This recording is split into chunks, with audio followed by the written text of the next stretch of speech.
Hello, let's get started. Commissioners.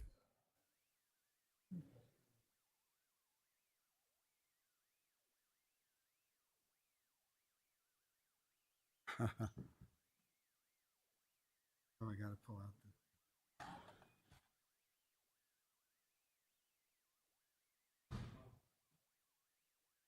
Not yet. Well,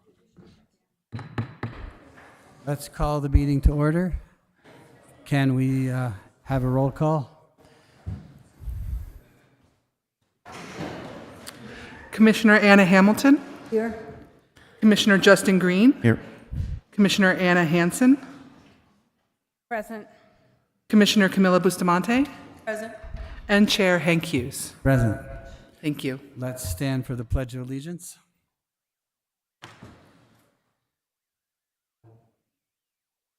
Pledge allegiance to the flag of the United States of America and to the republic for which it stands, one nation, under God, indivisible, with liberty and justice for all. The flag of the state of New Mexico is a symbol of perfect friendship among united cultures. And for the land acknowledgement, I acknowledge that this county building in Santa Fe County is on the original homelands of the Tiwa people, who know it as Oga-Poge Owinge, White Shell Watering Place. And now, a moment of reflection, and Philip V. Hill, or Assessor.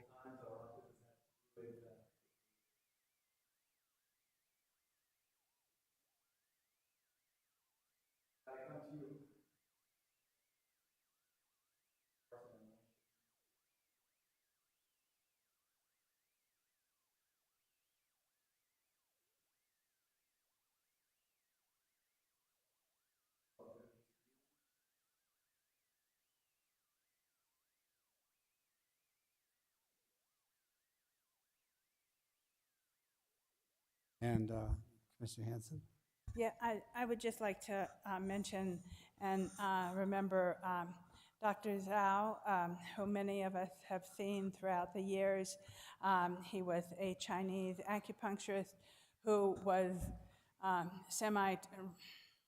relocated in China under the Cultural Revolution and made it out of China and first emigrated to Sweden, and then he came here to New Mexico and Santa Fe, and he treated many, many people in our community, and including myself. And I just want us to take a moment to remember him. And also, Commissioner Bustamante and I were at a memorial for a member of the La Cienega community, Ellie Hoeken Dixon, who was a friend of mine from 50 years ago, and from Commissioner Bustamante living in the village. So if we could take a moment of silence for both of those people who have left us, I would be grateful. Moment of silence.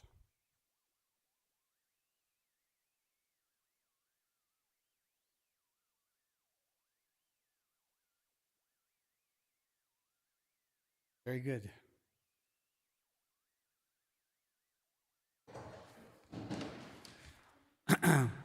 Approval of the agenda. Are there any changes to the agenda, Manager Schaefer? Thank you, Mr. Chair and Commissioners. In terms of the agenda as presented, the only recommended change is to withdraw item number 4D from the consent agenda. That item will be brought back at a future meeting of the Board of County Commissioners in August. And again, that's item 4D from the consent agenda. Otherwise, I would just note that we did post the initial meeting for today, last Tuesday, and the amended agenda on Friday in excess of the 72 hours required by the Open Meetings Act. In terms of substantive changes between the two agendas, we did add item number 3A as well as 4H and 4I, and finally, agenda items 3 and 4 were added to the executive session under 11A. So again, as presented, the only recommended change is to withdraw item 4D from the consent agenda to be considered at a meeting in August. Thank you, Mr. Chair. Thank you. Is there a motion to approve the agenda? Mr. Chair, move to approve the agenda with the recommended change. Madam Chair, Mr. Chair, may I put a item of personal privilege in this and with a request, if I may, and as a minor change? Minor change? Minor change. I know that in the matters from the public of public concern, there's going to be a large turnout of folks that have never spoken to the commission before. They are, for the most part, my constituents. Some of them may be actually Rio Arriba County constituents, but they're folks from the Chimayo Senior Center that will be showing up at around 3:45 as for that. And I did go speak to a bunch of them today up there, but I feel like they should have a response from me at the end of their comments, so I request a 2-minute ability to respond to them, just to say thank you and to acknowledge their time here at the end of matters from public concern. Okay, I think that's acceptable under the agenda as it is. Well, thank you very much. Thank you, and with that, I'll second the motion. Okay, motion by Hamilton, seconded by Commissioner Green. All in favor, say aye. Aye. Aye. Opposed? All right, and then we move on to years of service, retirements, and new hire recognitions. Manager Schaefer. Thank you, Mr. Chair and Commissioners. Wanted to start by recognizing new hires who joined the county team during the month of June. We had 2 individuals who joined the Corrections Department. Those were Santana Peterson and Damian Trujillo. Welcome them to the Corrections Department and the County Assessor's Department. Mr. Noah Van Hartsveld joined the County Assessor's team. In the Public Works Department, Joshua Lopez joined in the Projects and Facility Management Division. We had a new Animal Control Officer, Isaac Duran, join the Sheriff's Department. We had several individuals join our Utilities Department as they continue to fill out their ranks. Anthony Corvaser and Robert Garcia. In addition, Julian Payne all joined our Utilities Department. In the Youth Services Division of CSD, Christina, I believe it is Gora, joined the team. And in the County Clerk's Department, Stephen Frescoes. And in the Legal Department, we have a new Assistant County Attorney that some of you may have already met, Peter Valencia. And Joseph Smith joined the Public Works Department as a heavy equipment mechanic senior. So want to take a moment to welcome all of those new hires to Santa Fe County. Relative to years of service, we do have 4 employees who are observing significant anniversaries with the county. They are 2 individuals who are recognizing their 5th year of continuous service with the county. Aaron Price in the seniors program. Our own Olivia Romo, our public information officer in the county manager's office. And the following 2 individuals are recognizing 15-year anniversaries with the county, Casey Janes and Teresa Chavez. So again, want to take a moment to welcome both new hires as well as those who are recognizing significant milestones with the county. Thank you. Thank you. And of course, we're glad to have Olivia Romo and all the others reach their years of service. Next is Employee of the Quarter, Second Quarter 2024 Award. Maybe. Thank you, Mr. Chair. So on a quarterly basis, the county solicits nominations for Employee of the Quarter from various groups, including our elected offices. And from those who are nominated, a single Employee of the Quarter, countywide Employee of the Quarter, is chosen. So I'm going to go ahead and introduce the individual who is nominated from the department. If their supervisor is here and would like to read the comments that led to their nomination, they can do so. If not, I will go ahead and do that on behalf of all of the nominees. So there were two individuals that were nominated from the Public Works Group. First was Edward Salazar, who is a maintenance foreman. And secondly is Justin Martinez, who is a solid waste maintenance worker. So I'm going to go ahead and read off the reasons that caused them to be nominated. I'll start with Mr. Salazar. This past quarter, Edward has quickly proven himself to be a valuable asset to the property control team, consistently exceeding his daily responsibilities with a positive attitude and a willingness to assist beyond his primary role, including helping open space and building services. His proactive involvement in events and weekend projects, such as leading the downtown parking garage cleanup, demonstrate his leadership and coordination skills. Edward also ensured team safety by ordering and organizing safety jackets for multiple sections. Always responsive and ready to tackle any task, from moving furniture to supporting colleagues, Edward's dedication, effective problem solving, and unwavering work ethic have significantly contributed to our team's success. So congratulations, Edward, on your nomination. With regard to Justin Martinez, his supervisors provided the following information.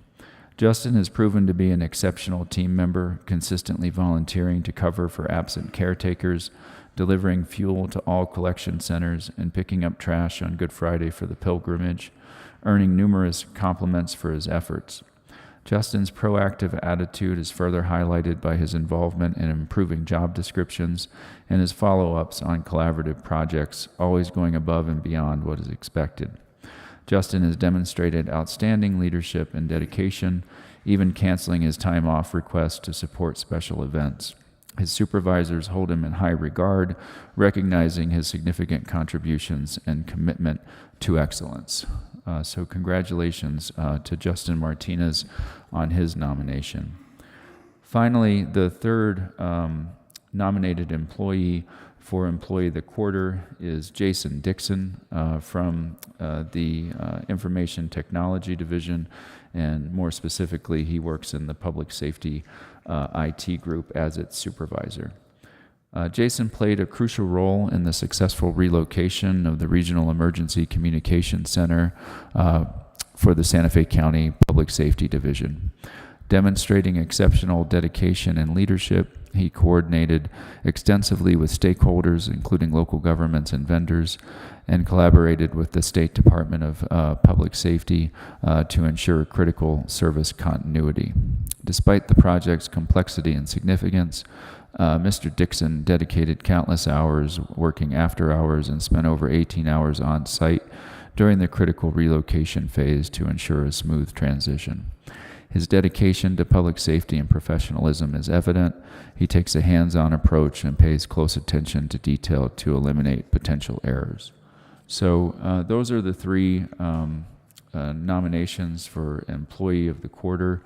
I just want to take a moment to reflect on, once again, the diversity of the county workforce and how singularly important everybody's job is to the success of the county. And with that said, I'm pleased to announce that Jason Dixon is the winner of the countywide Employee of the Quarter.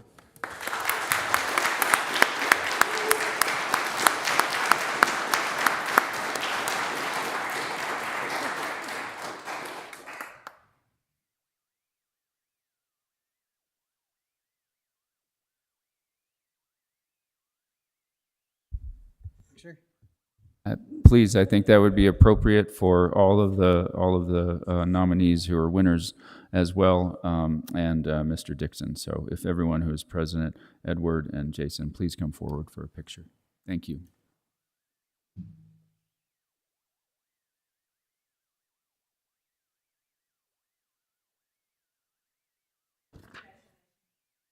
Please, please, yes, absolutely.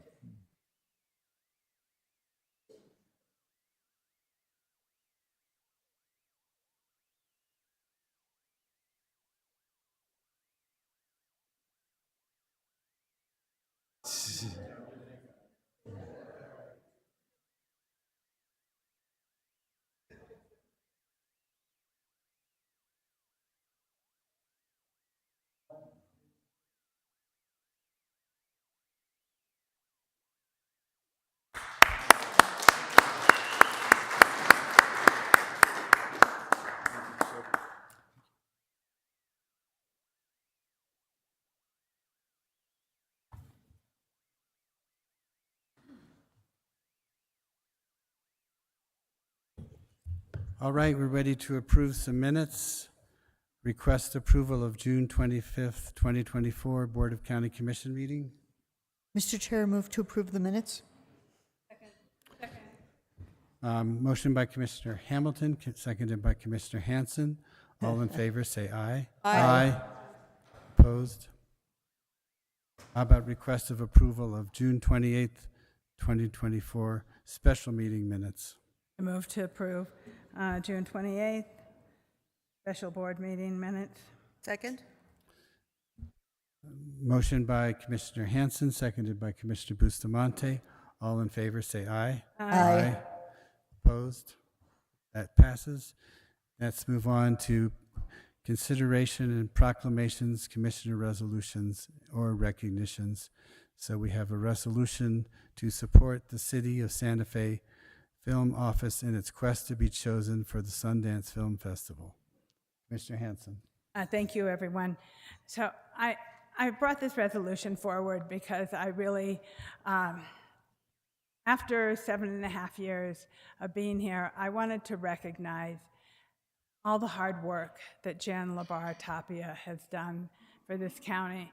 When I came here, Eric was the film director who passed away, and but Jen had always been his right hand, and when she took over, I felt that the film office got a whole new energy, and I wanted to recognize her for that. But also, this is a special time that, you know, we have this opportunity for the Sundance Film Festival to come here. And you know, as I've said many times to all of you, I've lived here for 50 years, and 50 years ago, Robert Redford was kind of a known quantity around town. They were also started making the Milagro Beanfield War, you know, and he lived here on and off for numerous years. And since he started the Sundance Film Festival in Utah, and it seems to me incredibly appropriate for it to be moved here. But I wrote this brief resolution that I'm going to read into the record. Whereas the Sundance Film Festival is a prestigious event that attracts filmmakers, industry professionals, and audience from around the world, and whereas Santa Fe has been named one of the 6 finalist cities to potentially host the Sundance Film Festival starting in 2027 and beyond, and whereas hosting the Sundance Film Festival would bring significant economic, cultural, and social benefit to the city and the county of Santa Fe, whereas the Santa Fe Film Office Executive Director, Film Commissioner Jennifer Labar Tapia has demonstrated a strong commitment to supporting the local film industry and promoting Santa Fe as a premier destination for filmmakers, whereas hosting the Sundance Film Festival will spotlight our outstanding above and below the line production community and the variety of studios and locations in our area. Now, therefore, be it resolved that the Santa Fe County Board of County Commissioners hereby support the Santa Fe Film Office and Jen Labar Tapias in its quest to have the city of Santa Fe chosen as the host city for the Sundance Film Festival. Be it further resolved that the Santa Fe County will actively promote, advocate for Santa Fe's selection by highlighting the county's unique attributes, existing infrastructure, and the benefit of hosting the festival, and encourage all residents, business, and community organizations to join in supporting this effort, and will participate in activities that showcase Santa Fe's suitability to host Sundance Film Festival. So I also would like to ask if Jennifer would like to say a few words, if you would like.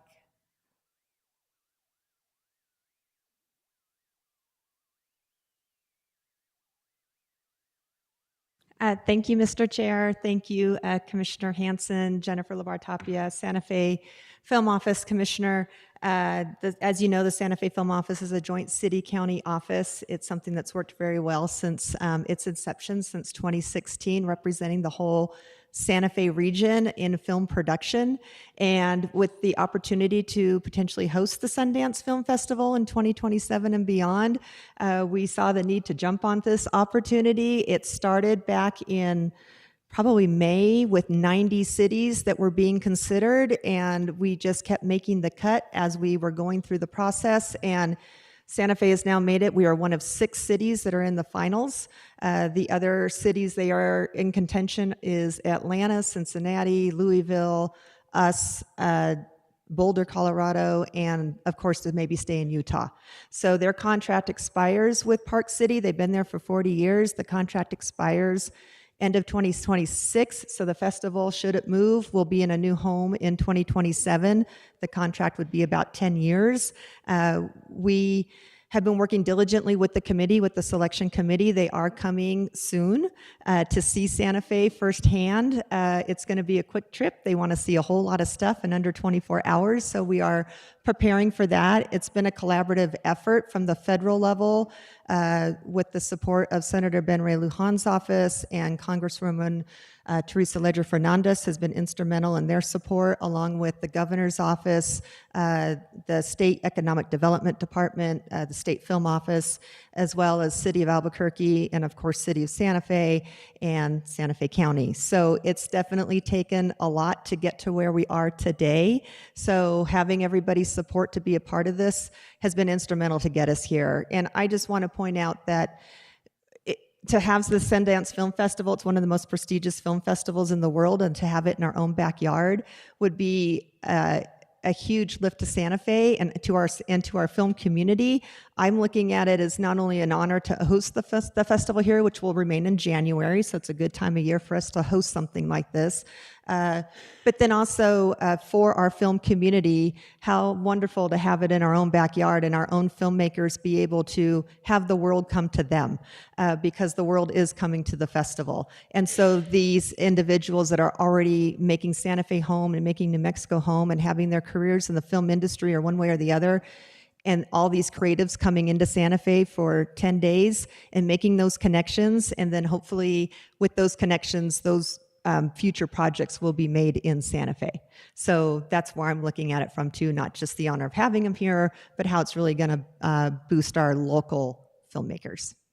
So I wanted to bring this forward because I know how much work you have done to make this happen. We would not be number 6 or in the 6 without you. You know, that is absolutely true. And I want to recognize you for that, because I think it is really important, the amount of dedication and work that you have done. I also hope that we as Santa Fe County will help the city in any way that we can to make them look better. You know, possibly our public works crews, you know, cleaning up some of the medians, or, you know, like helping spruce up the city because it could use it. And you know, being aware of how important this is, not just to the city, but to the county, because, you know, these people are going to come here. They're not, in January, they're going to want to ski. That's in the county. they're going to want to go out to dinner. They're going to stay in Four Seasons. They're going to stay in Bishop's Lodge. They're going to stay in county facilities. They're going to participate. They're going to go out and take hikes in Diablo Canyon. And, all of those things are really important to us as a county also, to be able to showcase the beautiful county and city that we have. And so in that spirit, I hope that we can help our sister city. And Mr. Chair and Commissioner Hanson, to add to that, we've also included our Pueblos. All of our Pueblos within Santa Fe County have been instrumental in the partnership as well when we were going through the process and looking at everything that's available and how our Pueblos can also be involved in this endeavor. And you're correct, Santa Fe County will be a major partner in this. When we look at the venues within Santa Fe County, we're working closely with RTD, with the Blue Bus.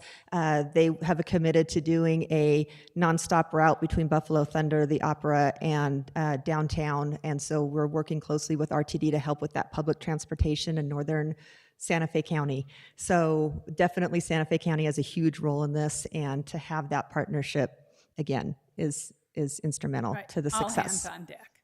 Yes. Commissioner Bustamante. Thank you, Mr. Chair, and thank you, Commissioner Hanson, for bringing this forward. I think it's so important to recognize Santa Fe has been in Condé Nast Traveler, which is an international destination magazine, more than any of the other 6 that are in that, or the other 5 that are in that list. And for your work and being absolutely exceptional, I have to ask you, how many assistants do you have, Jennifer?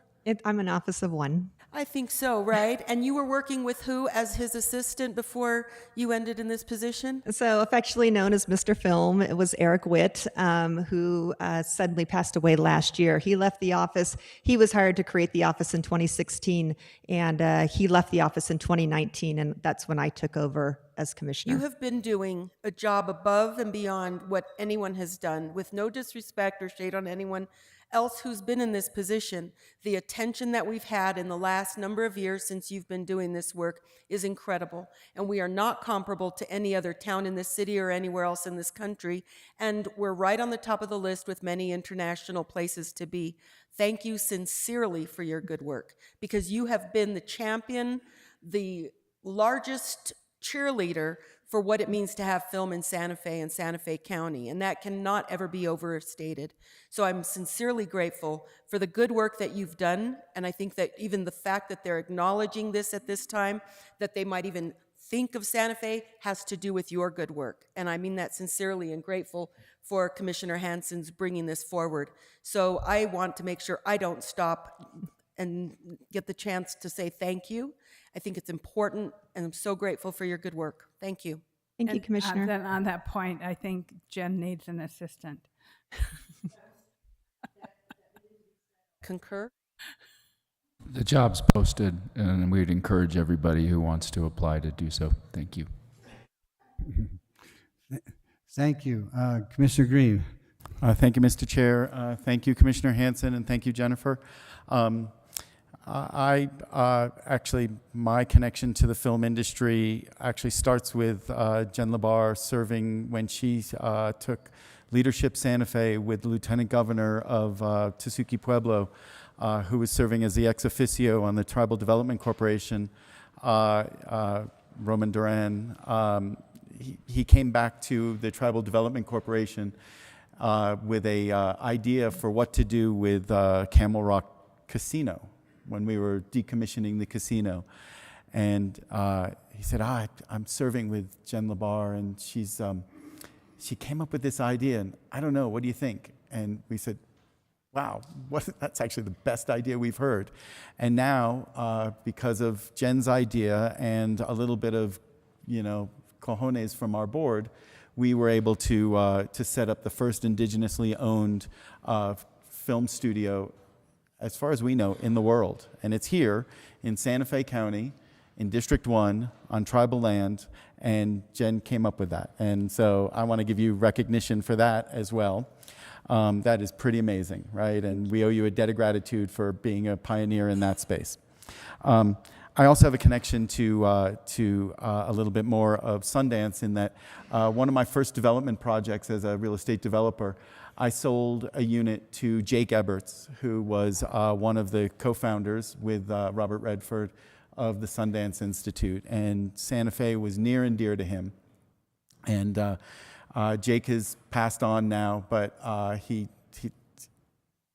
he was a pretty cool guy, and if you ever look him up on IMDb, he had a really big mark on the film industry as an independent filmmaker, and had some great titles that he was behind, and I just wanted to give him a little shout out here today as well. But and then additionally, as we talk about luring Sundance to us here, with the 6 cities that are out there, I really think that we are the Goldilocks in this, right? So there are cities that that Sundance has outgrown, such as Park City, that now needs to potentially depend on Salt Lake City to collaborate with. And then there are larger cities where even a Sundance, as big as it is, might get lost in the city. And it, in the too big, too small, just right, Santa Fe is the perfect combination. We have a local film industry, which not all of those cities have. We have a rich tricultural community here. We've got amazing restaurants. We are an intimate city that will just fit this project and this program here perfectly well. So I am in support of this resolution and our efforts to try to lure Sundance here. And, I have to say, you do not know how many times I've heard that Jen is a rock star. You've heard it all here, too. But in her industry, she's a movie star, right? So that's maybe a level above rock star. I'm not sure. But, we're sitting here, and I actually feel like we need to put our money where our mouth is. As I read and I looked up yesterday, society's making progress on this. But even the most recent statistics show that women are still paid 84% of what men are paid, right? And sadly to say, Jen sort of fits in that category as well. Her predecessor made significantly more than what she's paid. And she's doing the job alone. And I don't know if everybody wants to give up their deputy in this room because she hasn't been able to find a deputy or they haven't been able to get a deputy put on board. Go work without your deputies for a few months. Go take a vacation without your deputies. You can't do it, right? And so we need to pay her more, comparable to what her predecessor was making at the time with all the COLAs and things that we've been doing. We need to hire her a deputy, and we need to take some of the best practices that she's put in place and support those, such as expanding the film office to encompass some of our neighboring communities that might not be able to stand up a film office quite as strong as Santa Fe can, and to offer our assistance to the pueblos around us with some sort of focus and a program to help the film office and the pueblos as well. Class and comp goes a long way, but class and comp can be gamed, right? We can make arguments for why we pay Jen what we do. That's not right. I can make an argument for why you can pick and choose. You can cherry pick your comps. Sandoval County manager makes $150,000 a year. We pay our county manager significantly more than that, right? How do you choose your comps? That's just one of those things. So in this, I want to offer 4 additional amendments to this resolution, to the now therefore be it resolved. And if I may read these into this, and I'm going to go them one by one so we could vote on these if we may, Madam Commissioner, if you would let me.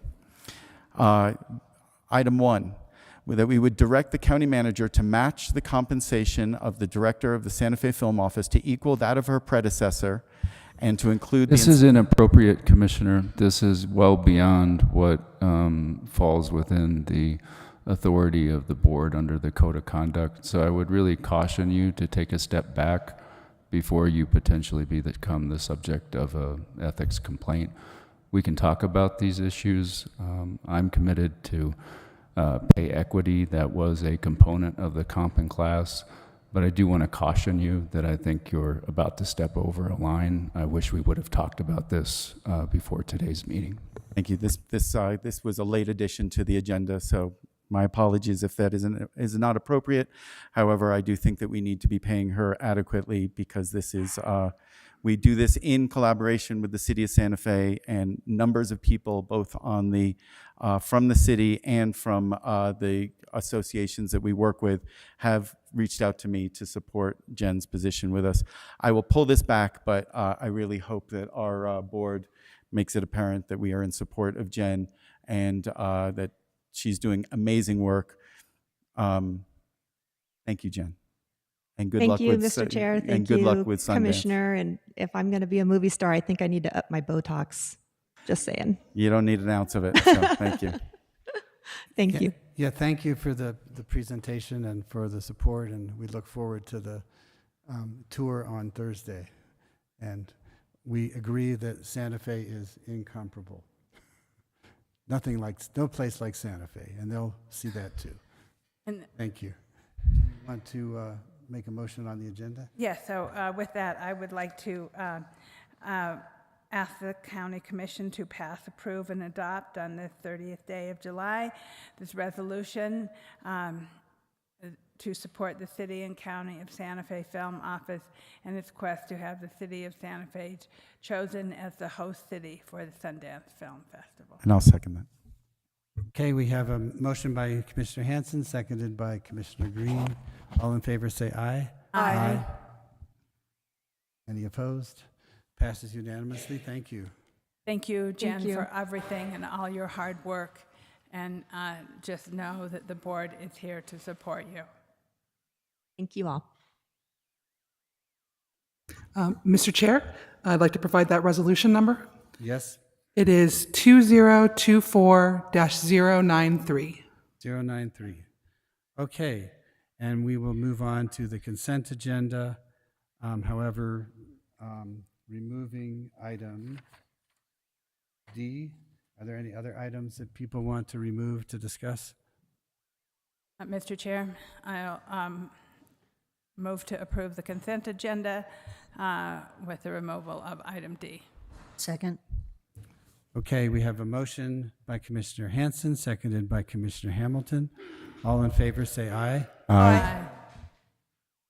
Opposed? Okay, the consent agenda is passed, and there's a few resolutions in there, so we need numbers. Yes, sir, Mr. Chair. Item 4F is 2024-094. 4G is 2024-095. And 4I is 2024-096. Thank you. That takes us to appointments and reappointments. Request appointment of a member of the Board of County Commission to serve on the Local Emergency Planning Commission. And I think Brad is going to give us a little presentation first.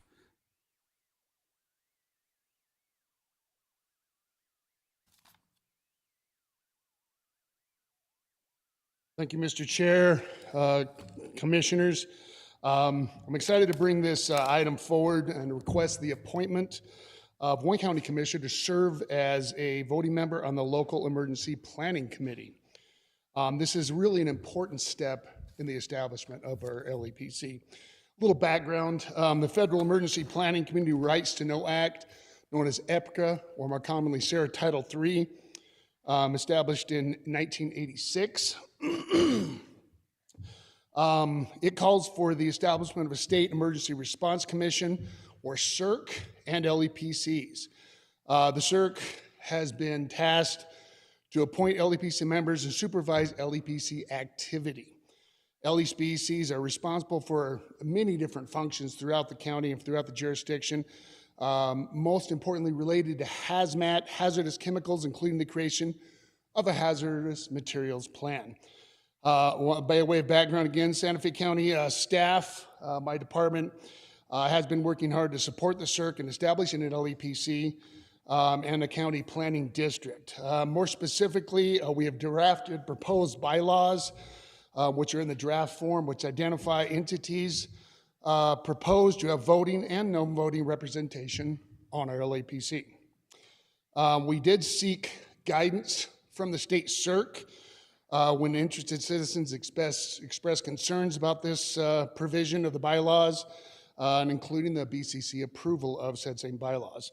And we are proceeding in accordance with CERC guidelines. More specifically, CERC found that our proposed presentation or representation of the draft bylaws did align with EPCA and EPA guidance. CERC recommended the county provide them with a roster of individuals who would be considered voting members under draft bylaws, which members CERC will confirm within 30 days of receiving the roster if no issues are identified with proposed members. The initial APC membership can thereafter elect a chair and approve its bylaws, and they will define their membership at that time. County staff continues to believe that board approval of an LEPC and bylaws will be necessary, especially if the bylaws contemplate county support of the LEPC. In other words, the LEPC cannot commit county resources unto itself. In the event the draft of bylaws, including voting and non-voting membership, are just that, a draft to jumpstart work on the LEPC once initial members are confirmed by the State Emergency Response Commission. This fact really renders the majority of the points raised in a July 19th, 2024 letter by Ashley Schamhauer really moot for the moment. For example, Mr. Schamhauer and other citizens can, for instance, petition the LEPC concerning LEPC representation once its initial members are confirmed by CERC and it considers the draft bylaws. County staff continues to organize the LEPC information meeting for August 2nd, this Friday, at which time it will provide an overview of LEPCs and receive nomination from entities identified in the draft bylaws of having voting representation, and it will describe the next steps. This information meeting will be open to the public. Thereafter, we will submit the roster of initial voting members to the CERC as instructed by the State Emergency Response Commission, after which the CERC confirms members, LEPC can begin its work. This is important work of adopting bylaws, defining membership of the county, and support for its operations for board consideration. I do recommend that the board select a board member to serve in the voting capacity of LEPC, and this will be a more important step in making the LEPC functional for Santa Fe County. And I stand for questions. Any questions? Mr. Hamilton. I actually don't have a question, but I have a suggestion for a nomination. Is Okay. it appropriate for me to go ahead and do that? That was my next question, so sure. Well, we have a member of the board, Commissioner Bustamante, who has a huge amount of hazmat experience, professionally and CERT experience, and I think she would be a fabulous representative if she's willing to do it. I have not conferred with her, so I don't know how she feels about this, but that would be my suggestion, and I would make a motion accordingly if she's willing to accept that. All right. How do you feel about that?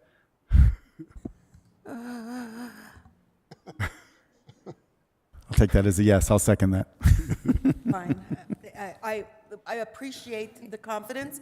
Sincerely, I've worked on writing these with other folks, and I appreciate it.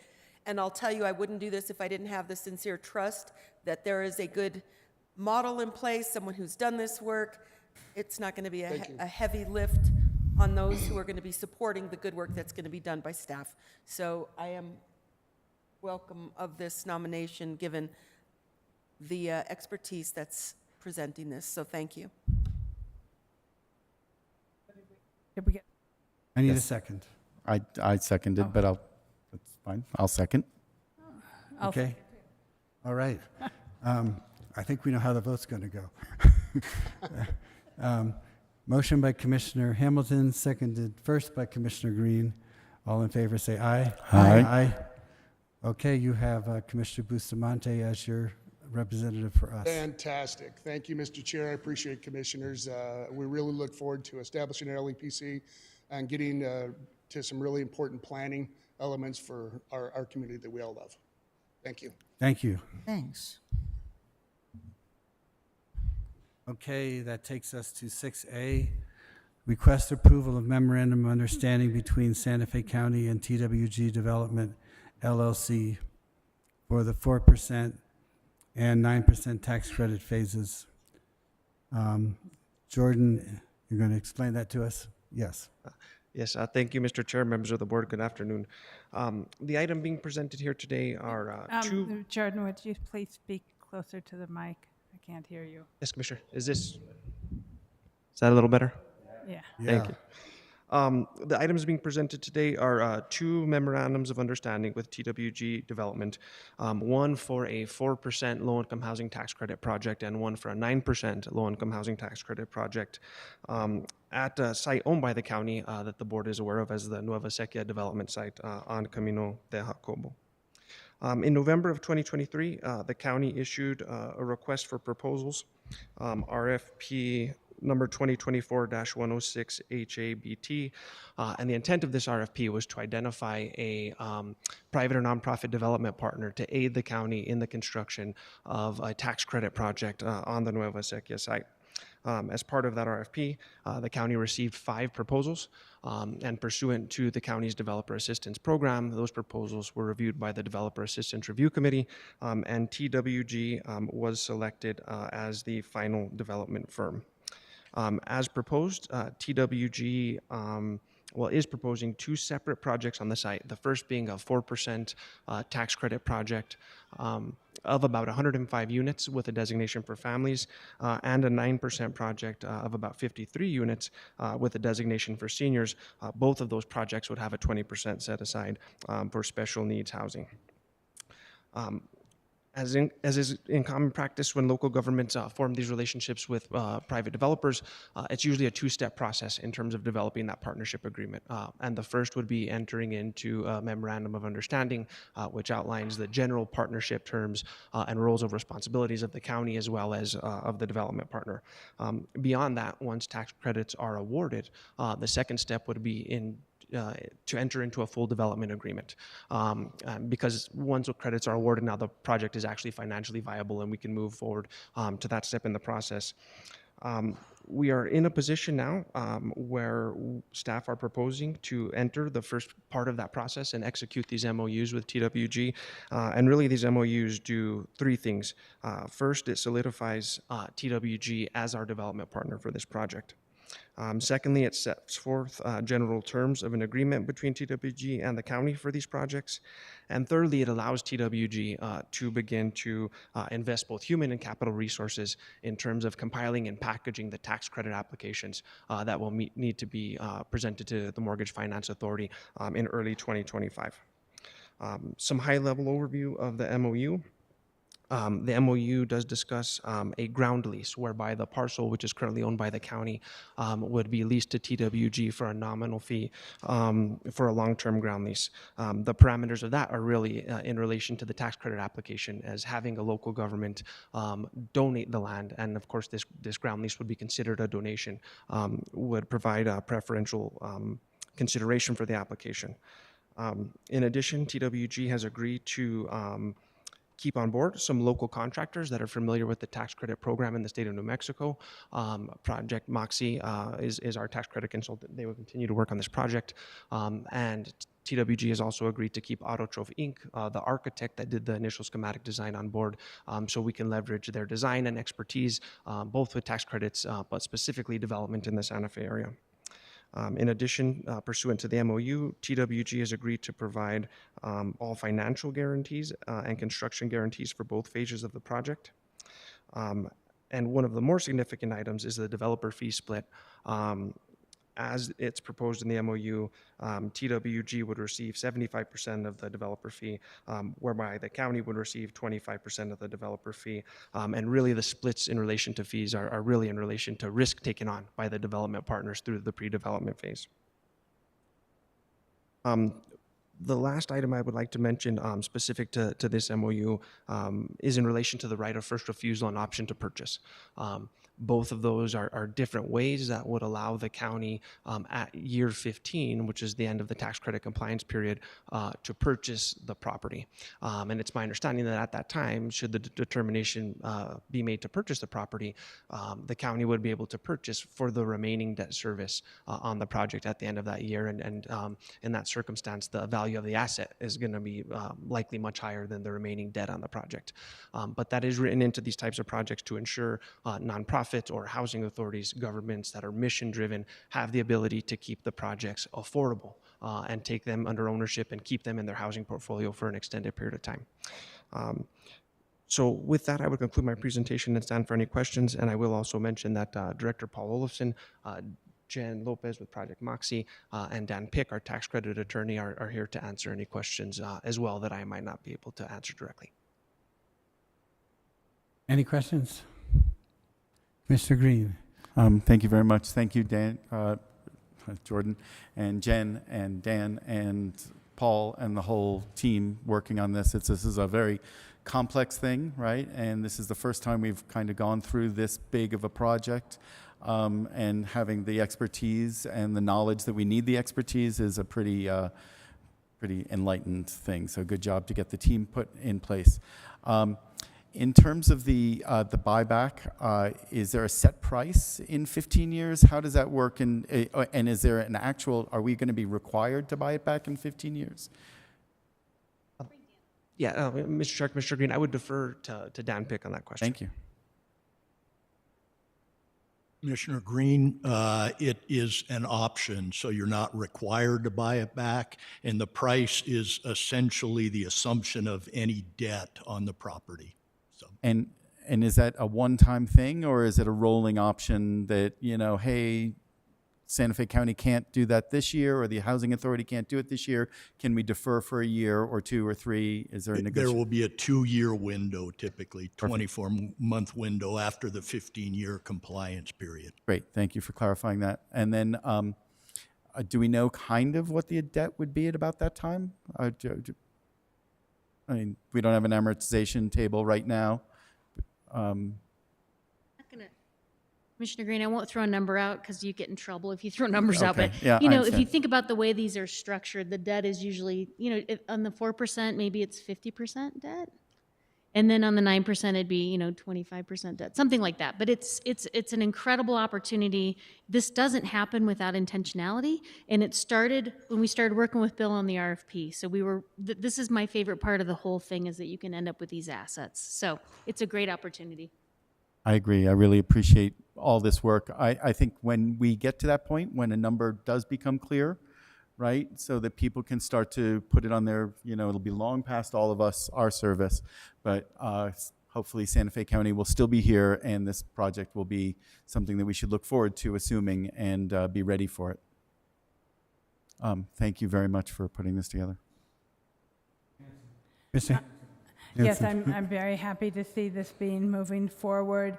I think the Acequia Nueva project is something that we can all be really proud of. I'm really happy to hear that the local people who have been involved, Project Moxie and Autotrope, will continue to be part of this development, because I think we have invested significant time and money in them, and so I would like to see it continued, so that makes me feel good.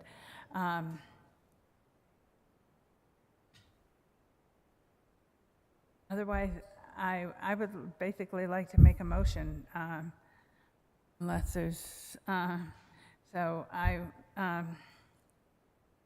would like to request approval of a memorandum of understanding between Santa Fe County and TWG Development LLC for the 4% and 9% tax credit phase of a newly constructed affordable housing project in Santa Fe, New Mexico.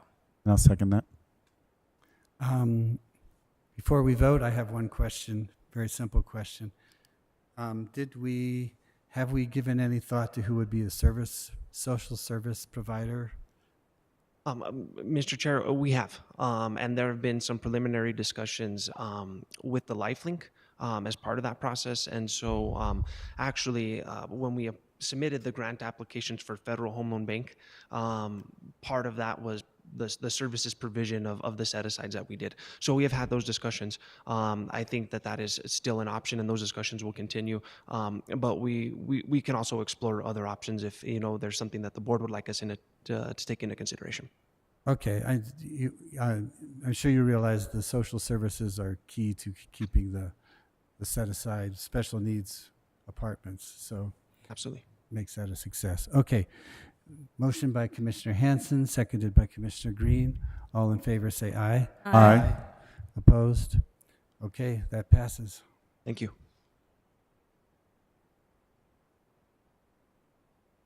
And that takes us to 6B, approval of agreement with Diamond Pharmacy to provide prescription service to adult detention residents.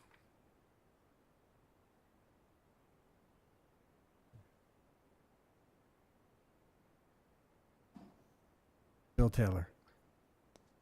Good afternoon, Mr. Chair, Commissioners. Bill Taylor, Purchasing Division.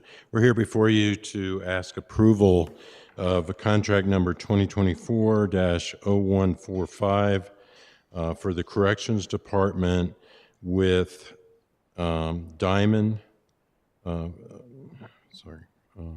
Pharmacy Services for the adult detention to provide the pharmaceutical supplies and services for the department.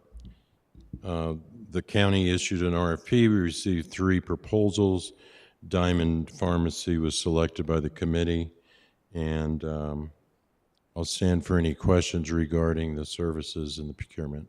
And we have staff online to answer any questions about the operation of the contract. I'll stand for questions. Any questions? Motion to approve? I move to approve. Second?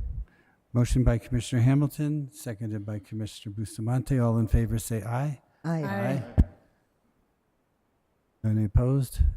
None opposed? You have Thank you. the request.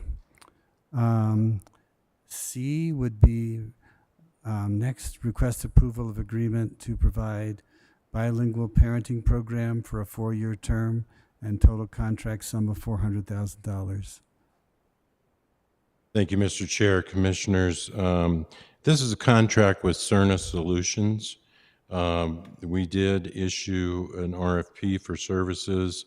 Cerna was the only respondent to the RFP, and the committee evaluated their proposal and their qualifications and felt that they were responsible and qualified to provide the services for providing comprehensive bilingual and power to the parent or Para los Padres program to support families with education and support for their children and skill sets. With that, we'll stand for any questions, and we have CSD staff present too. Any questions? Mr. Green? Just a comment. I was a part at NACO about a week ago, about 10 days ago, and this was part of the parenting. One of the jokes in the room was it was an economic mobility seminar, and it said economic mobility starts at conception. Right? It's at parenting. It's not even at early childhood education. It is all the way at the very first days that somebody knows that they're going to be a parent. And I think that there's a lot of preparation and thought that needs to go into that. And if we can provide people with some perspective and knowledge of best practices, resources, and everything that need to happen, this is wonderful. And given that our community is a pretty bilingual community, let's extend it to everybody that we can. So thank you for bringing this forward. Thank you, Chanel. Thank you. Yeah. I move to approve. And I'll second.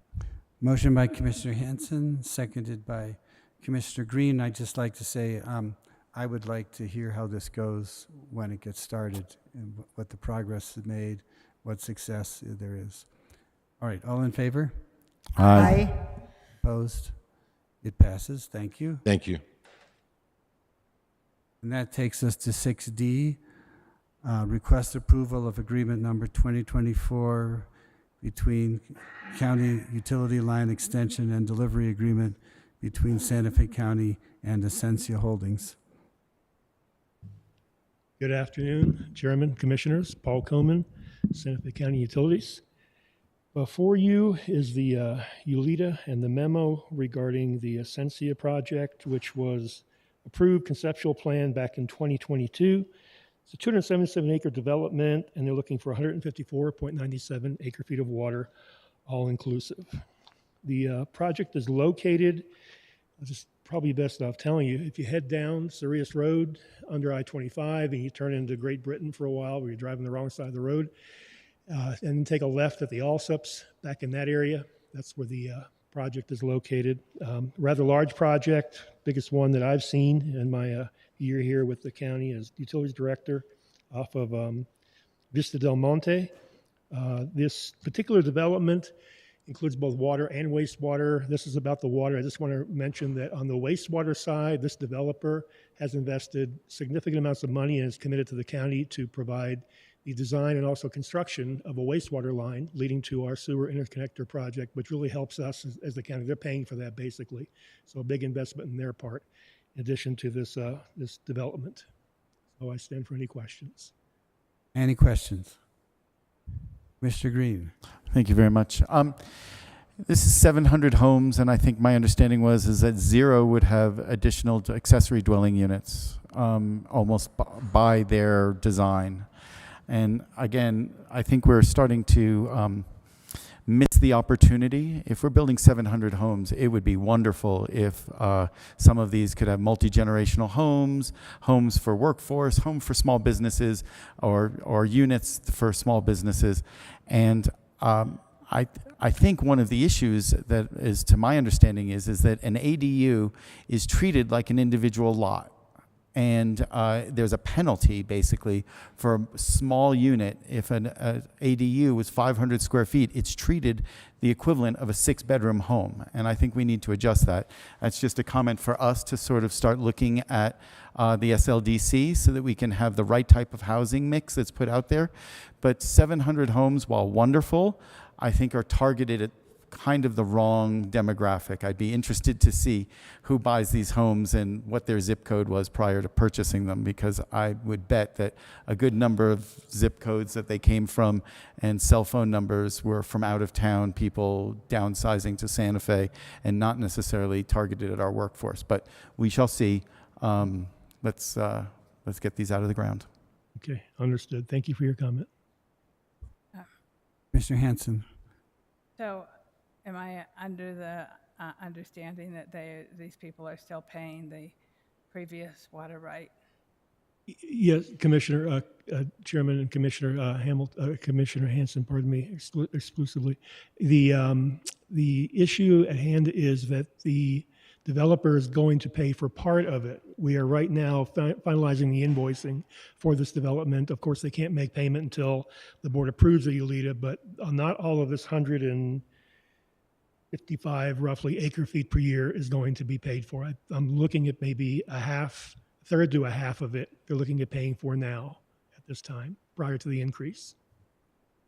And again, that's according to their plans. We don't get involved in that whatsoever.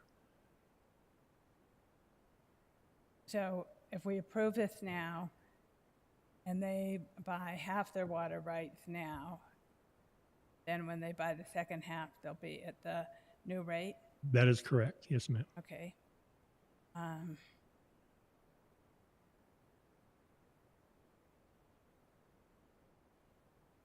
How many affordable housing units are in this? I know that I think we already approved that.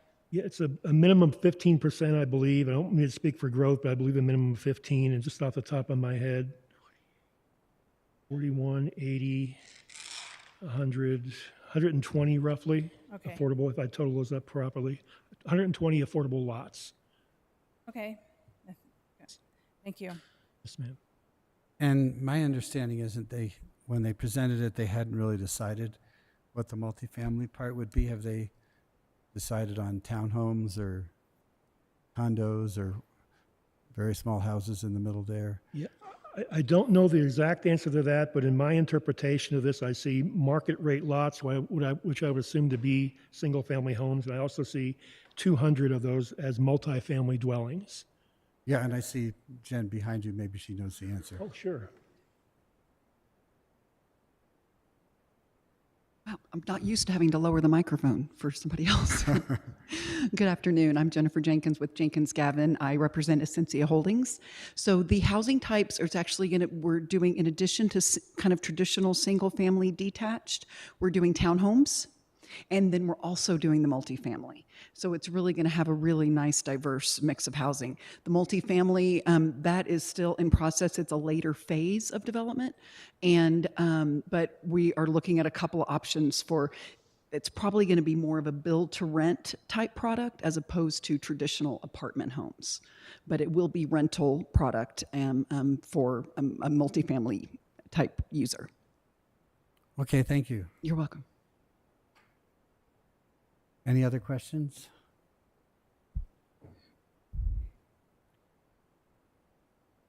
Motion? I'll move to approve. Second. Motion by Commissioner Hanson to approve, seconded by Commissioner Hamilton. All in favor say aye. Aye. Aye. Thank you, Paul. Okay, thank you.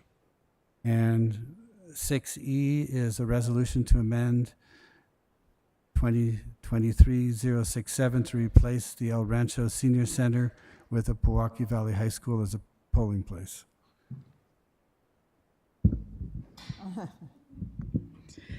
Good afternoon, Mr. Chair, Commissioners. We are here to ask for your approval to make one voting convenience center more convenient. And that is because we're asking to replace the El Rancho Senior Center with the Pewaukee Valley High School. It is 1.8 miles away, total of 4 minutes, and we know that that area has better phone coverage, also better internet capabilities, and it's also more visible. So, you know, as people are driving through 502, they get to see, look, there's a polling site. And so it already experiences people traffic, which is making it even more convenient. So that is the change.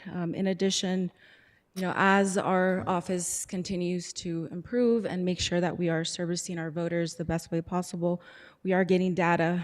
And El Rancho Senior Center for this last election had about 110 voters on average. They serve about 122 for the last 6 elections. And so we're hoping that by moving this location to the high school, it's gonna increase. It is gonna serve the 2 precincts, precinct 5 and 40. So it's just swapping the current senior center, replacing it with the high school. Any questions? Any questions? Commissioner Green. Thank you, Rosangela. So I guess my question is what kind of wayfinding do we put up at the El Rancho Center? El Rancho has been a traditional site for many, many elections. And so there are going to be people that are going to not know and show up there. And are we either A, going to have signs that say, vote here, vote somewhere else?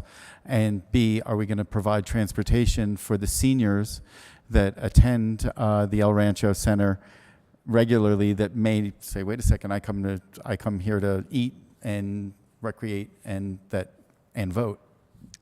Yes, so we will place signs right outside the Senior Center if approved. In addition, at the picnic, I met with the transportation staff from the senior department, and I said, we need to talk, you know, to make sure that we have a plan, not just this senior center, but if any other senior center would like transportation services. And so in addition, we also have a notice that goes out to all eligible voters, and that will also inform them that, you know, these are the changes, these are the new polling sites. And so we do have a plan in place to serve the people that currently vote there. Great. And is this envisioned as a permanent change, or is this just for this election?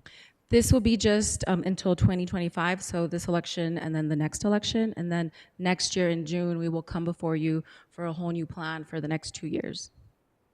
Wonderful. Thank you. I'll make a motion if nobody else has anything. Go Go ahead.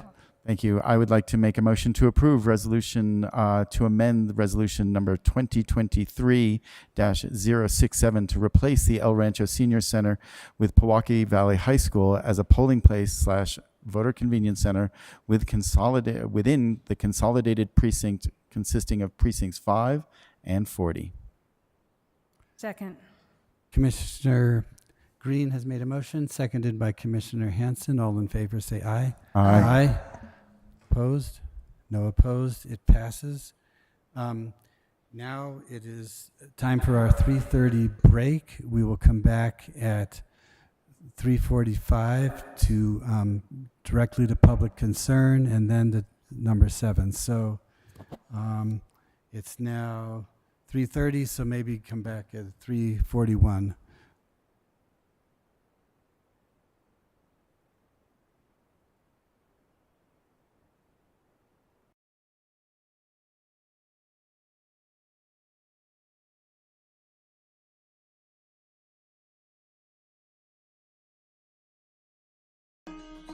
David Crispin with the United States Marine Corps.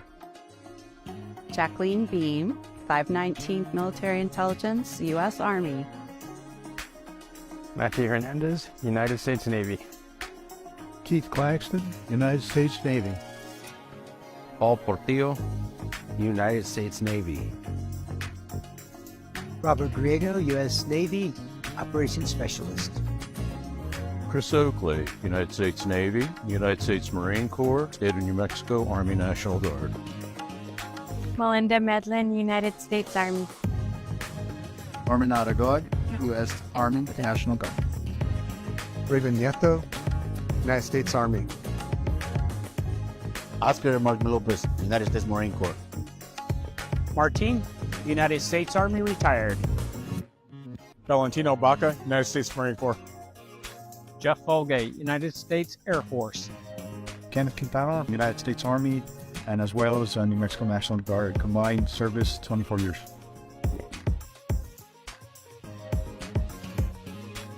Santa Fe County is hiring. Every Tuesday, Public Works holds a rapid hire event at 102 Grant Avenue at 8:30 a.m. Also, the Correctional Facility holds a rapid hire event every Tuesday at 9 a.m. That is at 28 Camino Justicia. We have great jobs, great pay, and great benefits. Come work with us.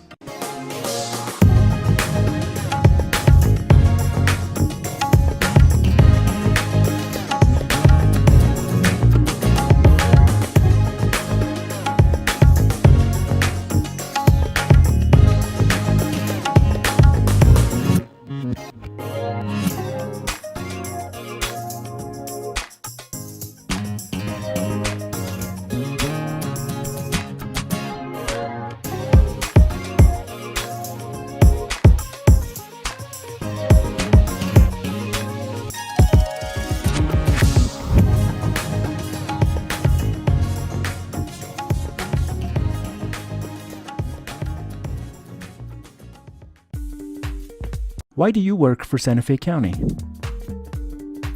For my family. For your safety. For you. For my community. For the public. For the community. For the retirement. To serve my community. For my family. For the outdoors.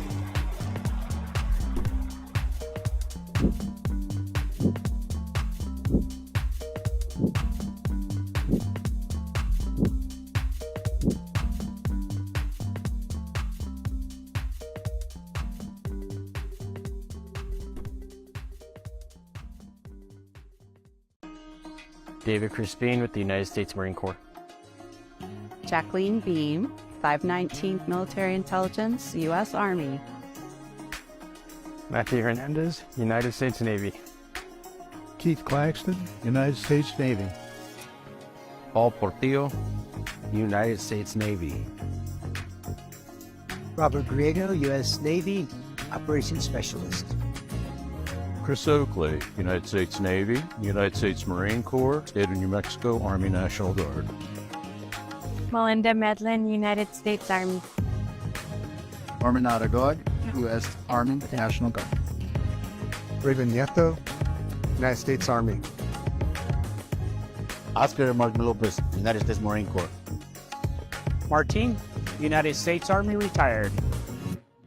Valentino Baca, United States Marine Corps. Jeff Folgate, United States Air Force. Kenneth Quintana, United States Army, and as well as New Mexico National Guard. Combined service 24 years.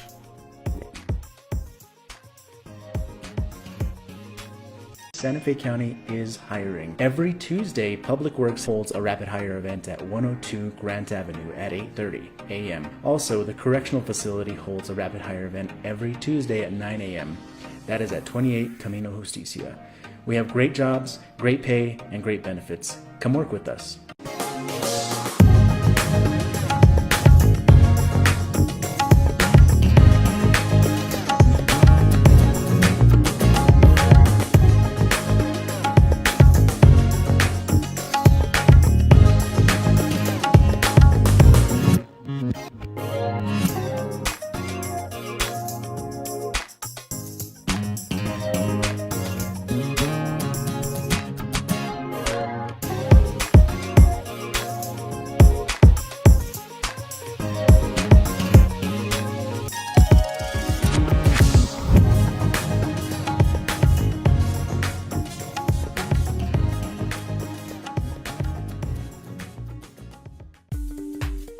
Why do you work for Santa Fe County?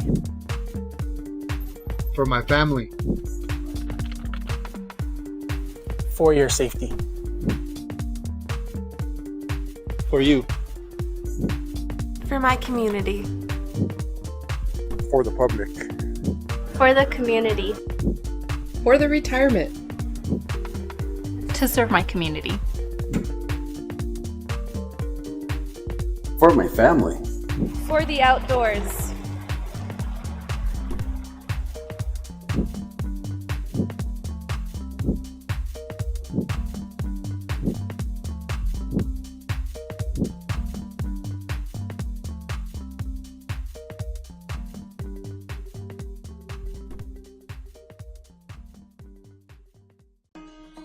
David Crispin with the United States Marine Corps. Jacqueline Beam, 519th Military Intelligence, U.S. Army. Matthew Hernandez, United States Navy. Keith Claxton, United States Navy. Paul Portillo, United States Navy. Robert Griego, U.S. Navy, Operations Specialist. Chris Oakley, United States Navy, United States Marine Corps, State of New Mexico Army National Guard. Melinda Medlin, United States Army. Norman Aragod, U.S. Army National Guard. Raven Nieto, United States Army. Oscar Martin Lopez, United States Marine Corps. Martin, United States Army retired. Valentino Baca, United States Marine Corps. Jeff Folgate, United States Air Force. Kenneth Quintana, United States Army, and as well as New Mexico National Guard. Combined service 24 years.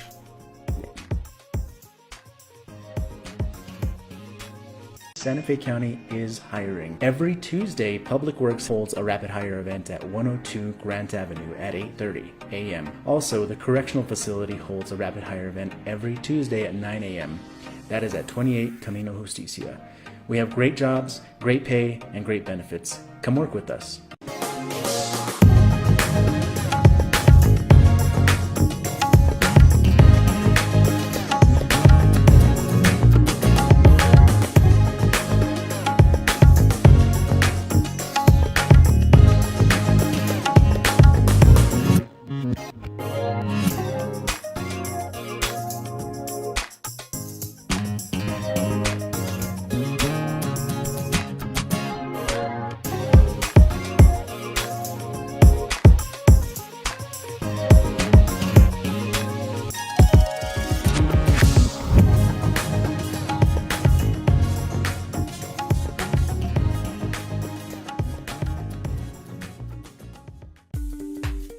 Why do you work for Santa Fe County? For my family. For your safety. For you. For my community. For the public. For the community. For the retirement. To serve my community. For my family. For the outdoors.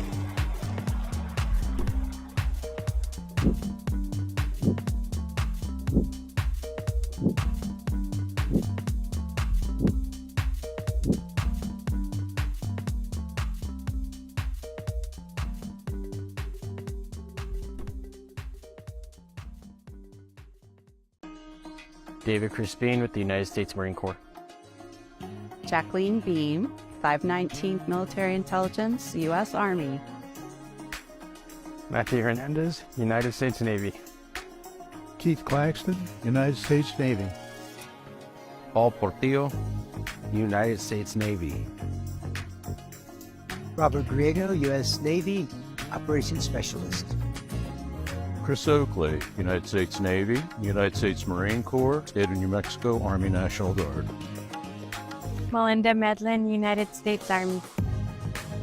Norman Aragod, U.S. Army National Guard. Raven Nieto, United States Army. Oscar Martin Lopez, United States Marine Corps. Martin, United States Army retired. Valentino Baca, United States Marine Corps. Jeff Folgate, United States Air Force. Kenneth Quintana, United States Army, and as well as New Mexico National Guard. Combined service 24 years.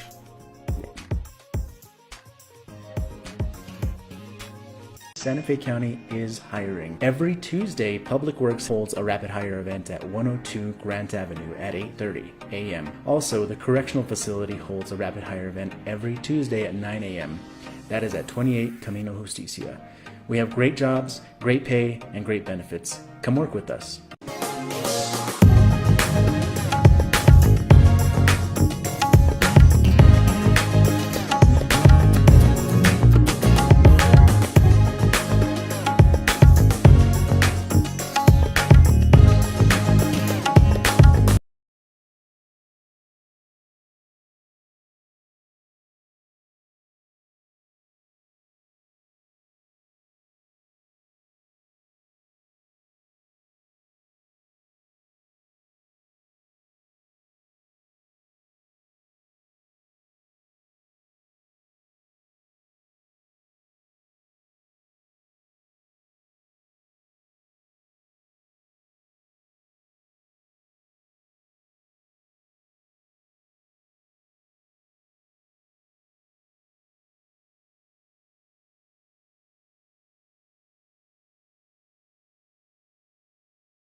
You.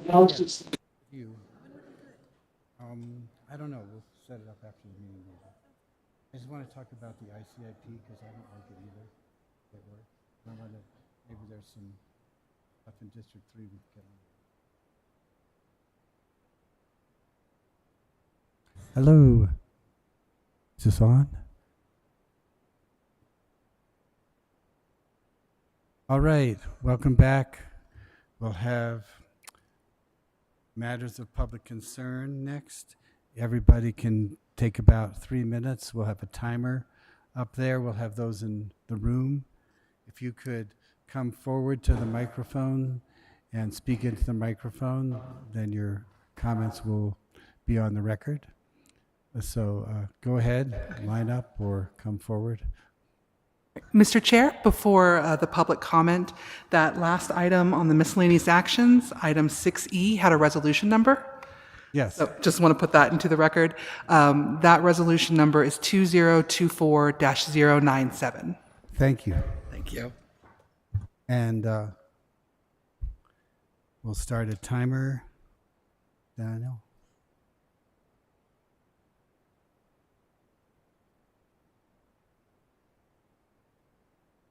And yes, I'm interested. Yeah, I'm Chris Michels from Tsuke. Well, we're taking in the house, in room comment, and then we'll go to online. So, ma'am, go ahead and give us your comments.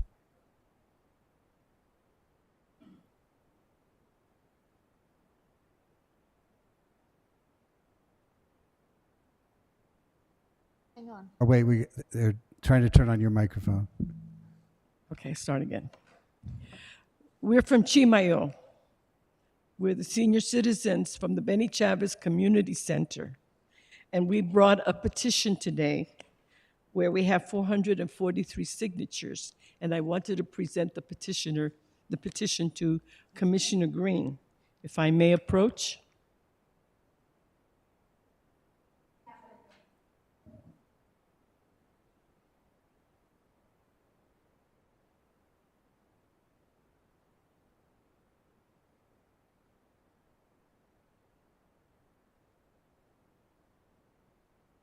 My name is Aida Gonzalez, and I live in Chimayo, and like I said, we are from the Benny Chavez Community Center.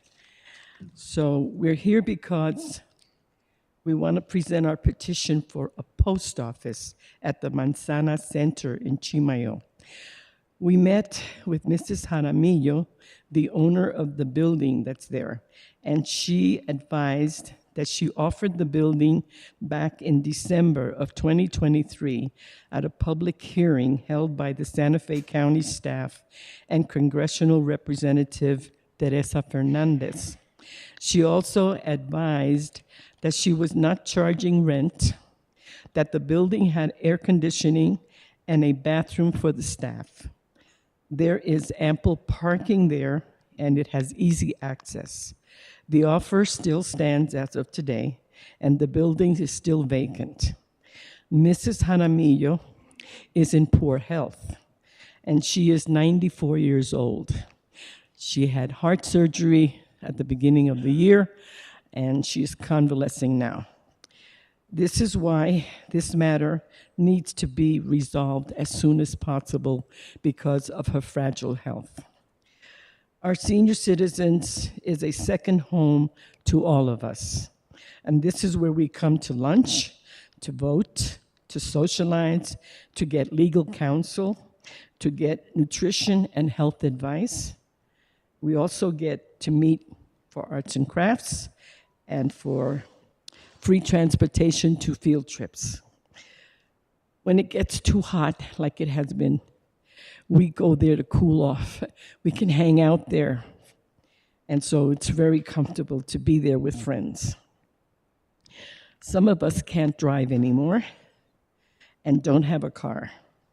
So the center is located within walking distance to many of the participants there. Some of the seniors can't afford to pay for lunch. No questions are asked. We have charity there with dignity. At the center, death is a constant subject, and much needed caring and compassion and sympathy is dealt there. We deal with a lot of tragedy because of our age. So please, we beg you, don't take away our second home. Support the elderly and give us a post office because we really need it. Thank you. Thank you.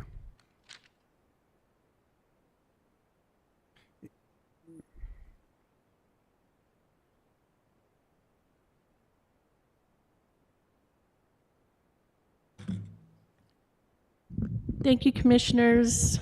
Commissioner Green. My name is Marianne Trejo. I'm with the Senior Center as well. We're here because we don't want our center closed for any reason, not to turn it into a post office or anything else. There's a lot of other locations available in Chimayo. We don't see the sense in taking away a perfectly functioning building that the community is using every day of the week. Some people eat there daily, and it might be their only warm meal for the day. Some only can walk there and don't have transportation. It's just an important lifeline.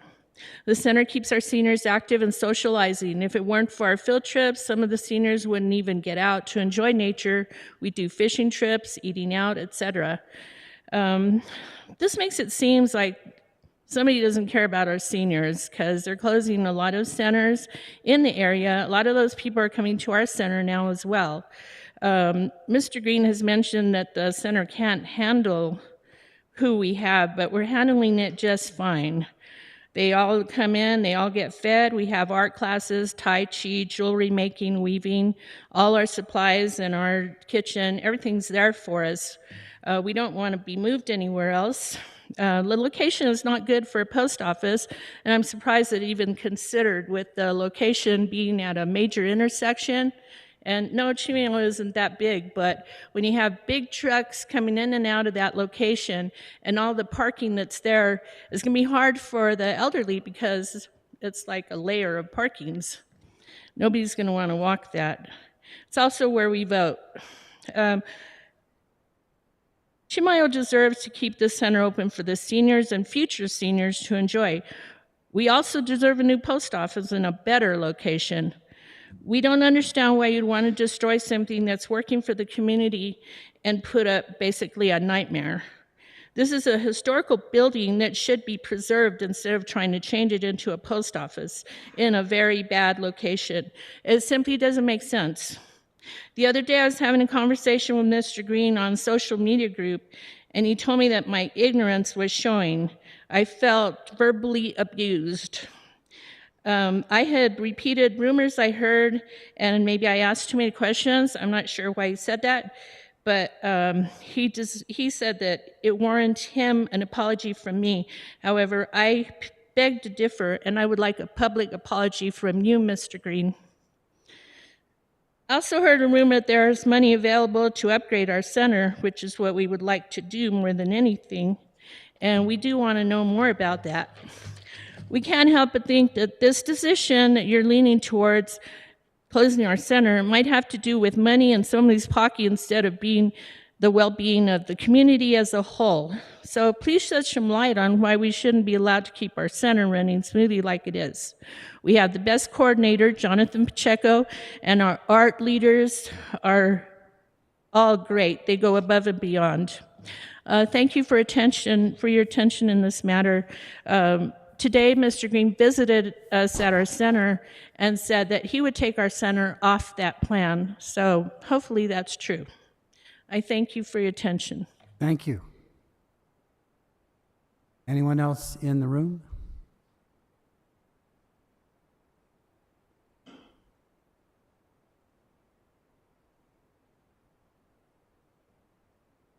Mr. Chairman, members of the commission, my name is Neil Sagata. I'm the director for the Area Agency on Aging. I'm just trying to come and ensure that our seniors are going to receive the services that they so richly deserve. As a director and a former provider, I've seen what COVID did to our seniors, threw them into isolation. Right now, we are starting to see our seniors come back to the sites. Our congregate meals over this past year were up almost 40%. So that's telling me the seniors are coming back. They're starting to feel comfortable in the places that they love. So I'm not really here to say yay or nay. I'm just saying consider the seniors. I'm afraid if we start taking them out of their places where they are comfortable, they may go back into isolation, which none of us want. It's something that, I spent 30 years as an engineer, surveyor for coal mines. The last 12 years I've been involved in senior services, and I've got to tell you, this has been the most rewarding job of my life.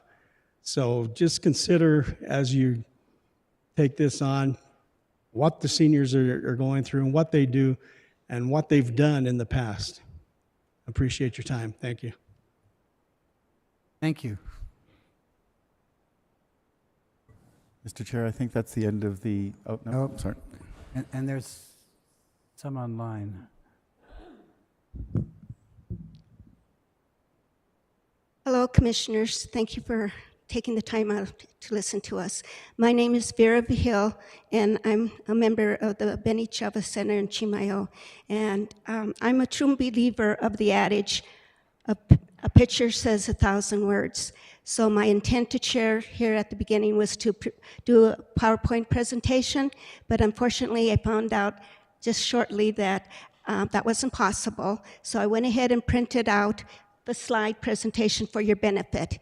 And I will go ahead and a lot of it is reiteration of what's already been said, but the pictures I hope will impress in your mind and in your hearts the people that are there, the needs that are being satisfied to our seniors, and the happiness. When I did the presentation, I used the song A Wonderful World by Louis Armstrong. I put the instrumental to go along with the presentation because the Senior Center is a wonderful world to us. And it's also a song that was used, some of you don't know, it was written and for the reason that in America, we had the war, the Vietnam War, and it was kind of to bring peace. And it was a way to show how people can get together and see the beautiful world, and that's what the Benny Chavez Center is to most of us. If you turn to the first page, it shows the pictures of people eating the nutritious food that the center provides.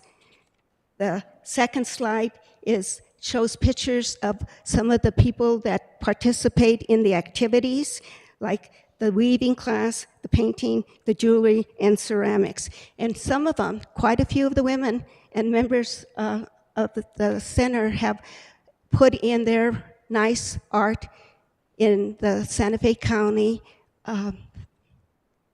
Fair, and they've received a lot of awards, and it's been due to the fact of the cooperation and the work of each member working with each other to get this done. The next slide, number 5, is a place to be honored. There has been Veterans Appreciation Lunches, volunteer lunches for the people, both volunteers within the center itself and volunteers within the community. It's a place to get physical condition and get checked for healthy vitals. As you see, there's pictures of the people being involved in it. A place for field trips. One of the other members mentioned the different types of field trips that we've had. If it hadn't been for these field trips, a lot of people wouldn't be able to see the state of New Mexico, the wonderful world that God made. A place to celebrate holidays. Every holiday we have a celebration with games. Christmas time, everybody's given a Christmas gifts, and it's also a place for the children to go, the grandchildren. A place to have fun, the bingo, dancing, socializing. One of the things that I do want to bring out is the fact that how some members are there for each other.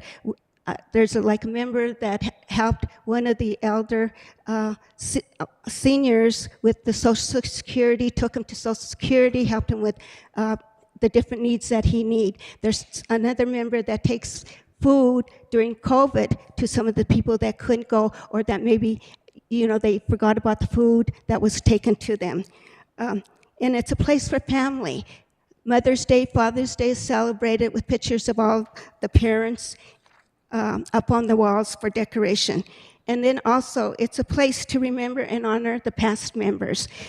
It started out, the inspiration was through one of the members, and it was for her. We gave a celebration of life for her, but then it continued for any other people, and we put in a rock garden.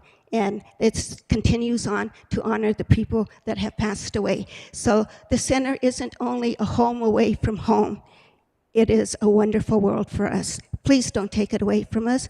Please have your human heart instead of your business heart to think about these people that really, really will suffer in some ways if the senior center is taken away. And one more last thing. Seniors have a hard time with change. Change is terrible for us. And so changing to another building, changing to different people, and could be, pretty sad for these seniors. Thank you so much for listening. Thank you. And is there anyone else in the room who wishes to speak? Two more. Mr. Chair, members of the commission, I'm not can- talking about Chimayo, though. Is there another gentleman that wants to speak about Chimayo first?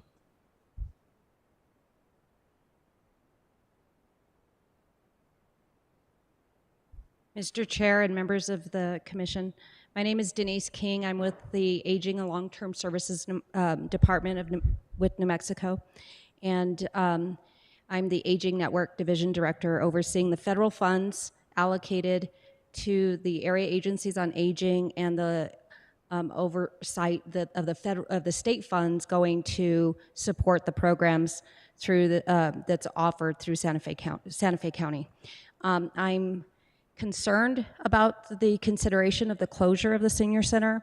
I've been to that site several times, having met with several seniors there that have expressed great concern of the closure. I also am very concerned that there's capital outlay in the amount of $800,000 that was allocated for this site that would get reverted. I'm also concerned, I've been at the state level now for 5 years at the department, 10 years prior to that at CYFD, and 9 years at the local level at Sandoval County, overseeing senior services. And at Sandoval County, we were two-faced with looking at a closure of a site. And in Peña Blanca, the county decided to close, to only have within a 2-year period that overturned and that center reopened. A lot of financial and, of course, seniors that had to go outside of that service area just to get services that the county offers: transportation, the meals, the activities, and the sense of belonging. And so I am concerned that the county has decided to consider closure, and I would caution you to really reconsider that. Thank you.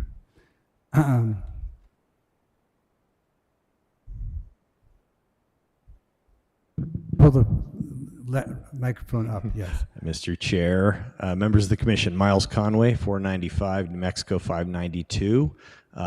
Thank you for your time today, and I really appreciate what the folks from Chimayo are here representing with their hearts. Our Rio and Medio Community Center recently just changed. It became less and less utilized by the seniors of our community, and I think that was because there weren't a lot of seniors left in our community petitions.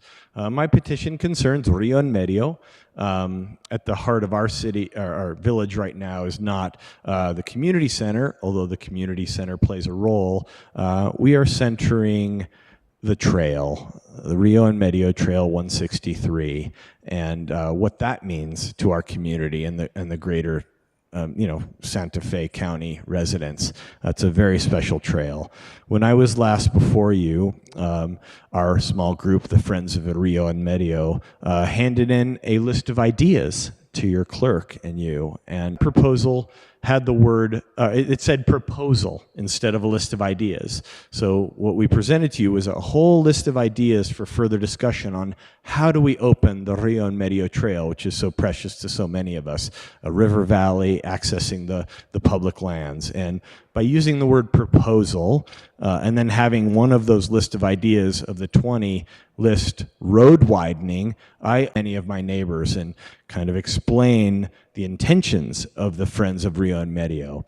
Our intentions do remain to open the trail so that young families, families of all sorts, even elders, can easily access a living river valley trail. Of course, one of the ideas in there was had to do with the community center. In lieu of parking on the federal lands, which is so dangerous and causing public safety concerns, maybe we can park at the community center and walk the rest of the way to the trailhead. So again, it's just a list of ideas. We have a meeting tonight, we have a meeting on Thursday, and we have a meeting, a stakeholders meeting on August 22nd with the Forest Service, with some members of the commission. Commissioner Green, I believe you're invited and participating, in addition to some of our state representatives to try and find funding. Yeah, I think that's all I wanted to say. Lastly, is just to make sure you know you're invited and that we are working hard to unify the community around the trail and the access issues being addressed, public safety concerns being tantamount amongst them. Thank you, Mr. Chair, members. Come on, yes. And move the microphone down so that you can speak into it. Can you hear me? Yes. Okay, while Ada was getting some signatures from the merchants in Chimayon, they told her that they had told them that it was a done deal. Really? We never heard anything about that. And only one last thing I want to say. Commissioner Green went to the center in Chimayon, wanted to get a feel about how people felt and everything.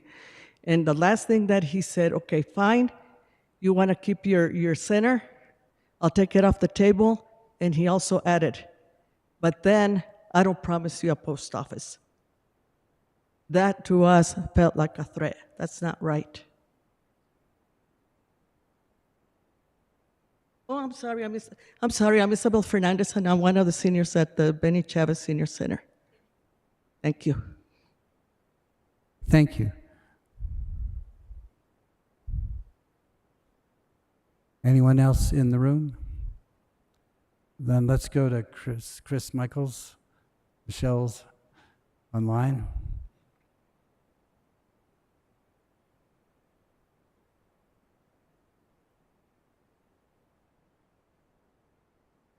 Unmute yourself, Mr. Michels, and start the comment.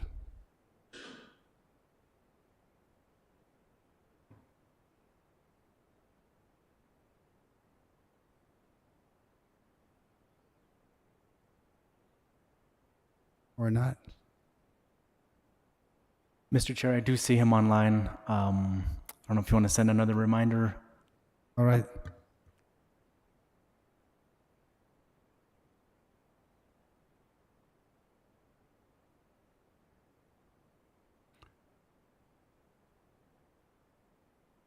Well, he must have stepped away.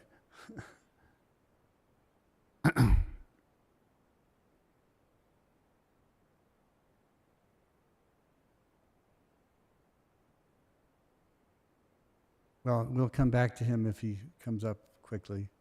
Commissioner Green, be really brief in your response. I will do my best. Thank you for this point of privilege right now. I want to say thank you to the community from Benny J and from the Chimayo area for coming down here today. This is more than a field trip. This is actually telling me how much you love Benny J. And ultimately, the goal was not to close Benny J. The goal was to preserve the post office, because a year and a half ago, when the post office tragically burnt down, it was made apparent to me that Pojoaque Valley had lost their post office because the community did not rally around preserving the post office. And so I didn't want to let that happen on my watch. And so almost immediately, I started attending meetings up there and started to hear from the entire community that the post office was one of the big assets that was valuable to the community there. And I think you'd all agree, right? And I've heard it from all of you. And I just want to say thank you for showing, we tried to put out the idea of preserving the post office along with collaborating. Mr. Chair, I have a problem with this. Okay. Problem is this was not on, this is public comment where the public can come and tell us what they want to know. I But had asked for. everything else on the agenda has to be published on the agenda. I just wanted to respond to them, and I had asked for I this point of understand, privilege. but I think this is leading to a problem, so I'm giving you the information. I think this was not on the agenda, and it gives, it's information that may or may not have been vetted. You can say anything you want during matters from the commissioners, but as a matter of response to public comment, that's not actually considered appropriate. Okay, well, I had That's asked for my that point of opinion. privilege because they're here, and I don't want to have staff have to wait another hour potentially to bring them home, and I don't know if they would be able to stay. So I was just asking a point of privilege in the agenda. If you think it's inappropriate, that is fine. I thank you all for hearing me out and for understanding, coming here. We will take it completely under consideration. There's lots of signatures here. We understand your love of Benny J. I love it too.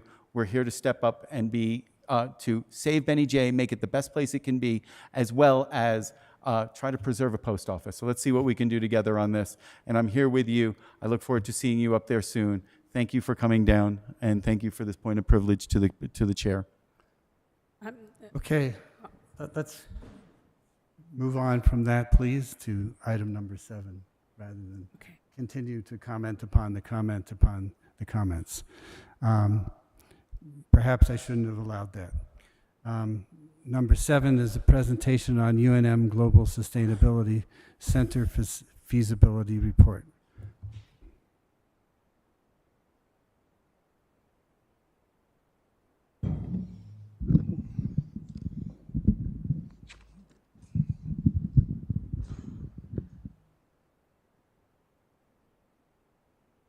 Mr. Chair, Commissioners, Paul Olofson with Community Development Department.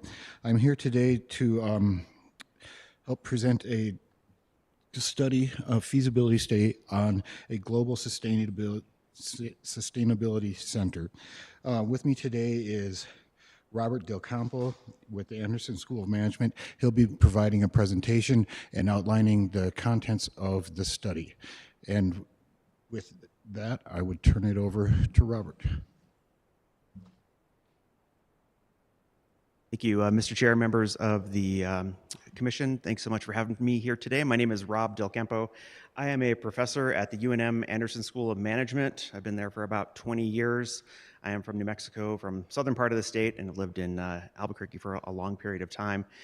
Just a quick correction that we stated this as the UNM Global Sustainability Center. Very much should be the Santa Fe Global Sustainability Center. I am not qualified to take ownership of this for UNM, although I think being a partner in this is something that UNM would be very interested in.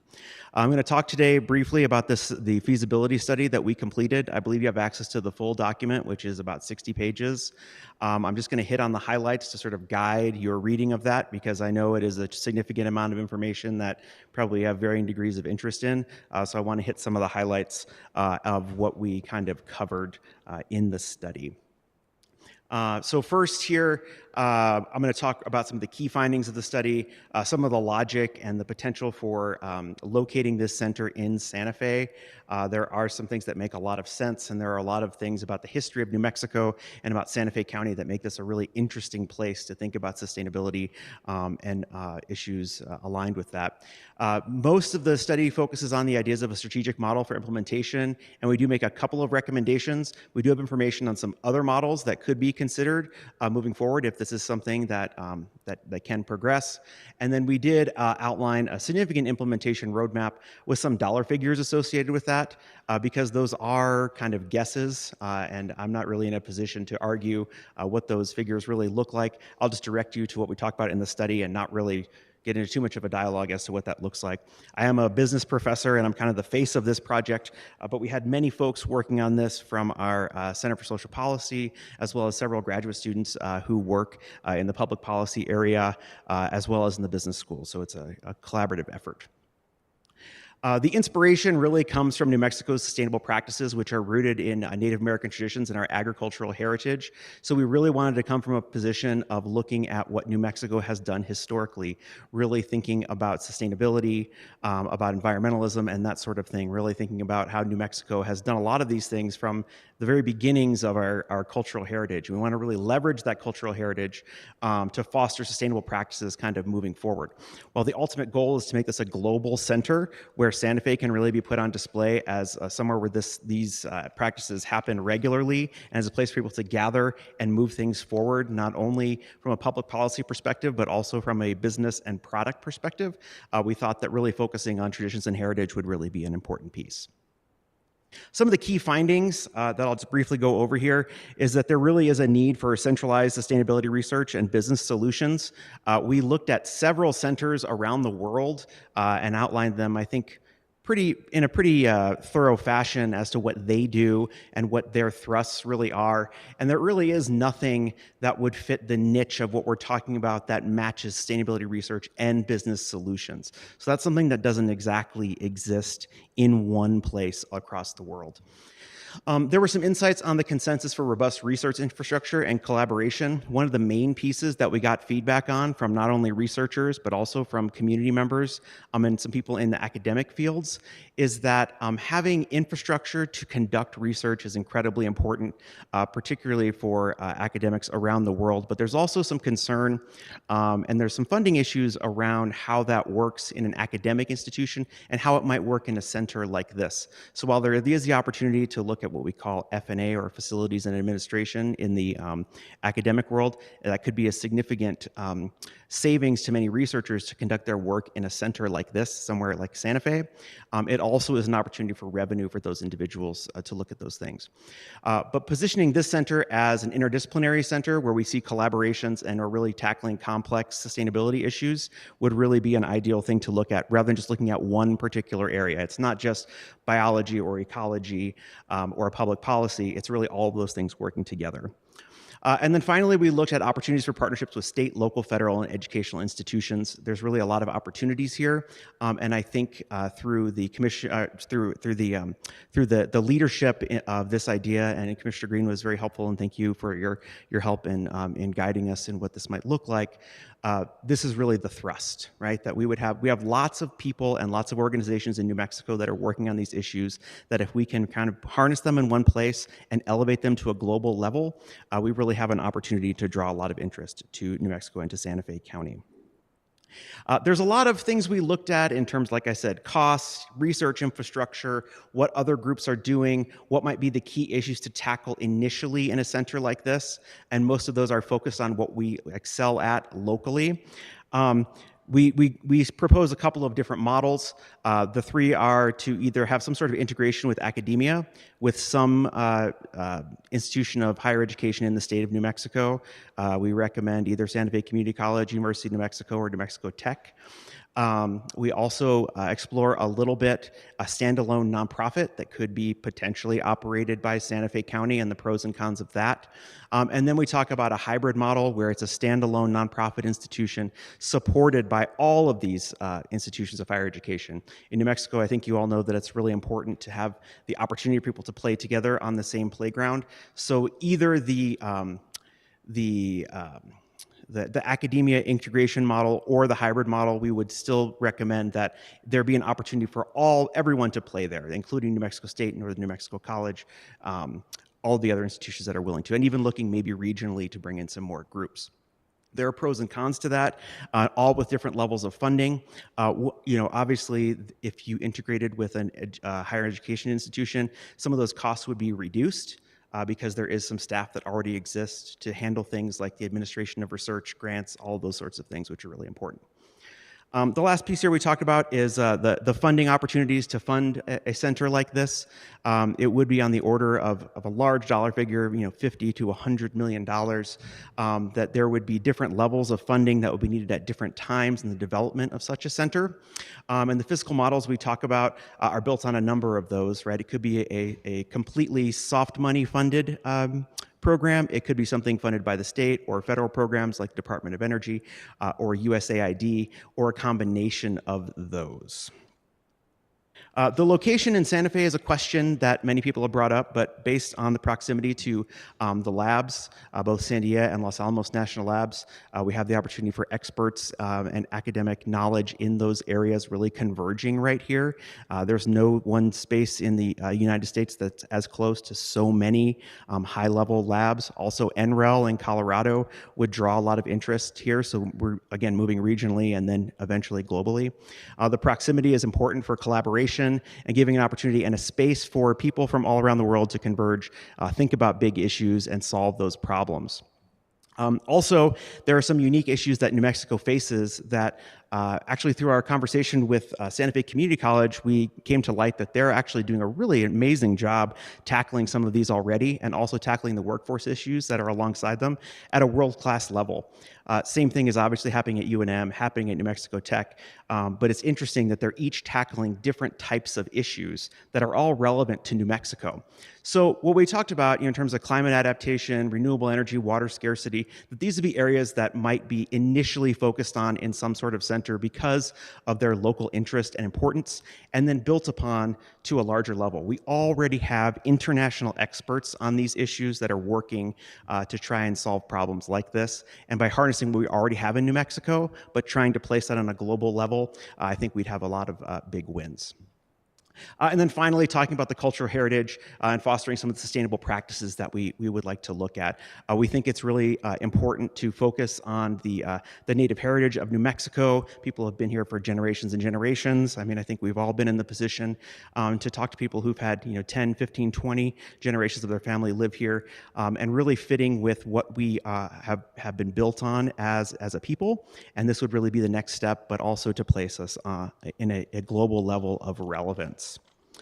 I won't talk in too much depth here, but we do have an implementation roadmap, and there's a lot in the actual report about this. There are basically 4 phases, and we talk about how each of these might operate if you're interested in that. And then finally, in conclusion, I think the big piece here is that there's a lot of work that would need to be done to do something like this, but there is some value that could be brought to our region by looking at something that is as grand and as broad of scale as something that we looked at here. We undertook a number of surveys, interviews, focus groups, a lot of historical research as well, to try to get as far down the road as we possibly can. But there's a lot of pieces that would need to come together for this to happen. But there is a tremendous amount of value in filling a niche that doesn't really have filling elsewhere in the world.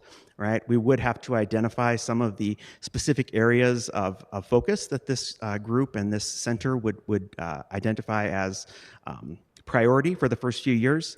But we think that based on the location, based on the people that we have interested in operating in this center, based on the collaborators around the state who have already demonstrated significant interest in working on something like this, that there could be tremendous value to Santa Fe County. So with that, I will stand for any questions. Any questions?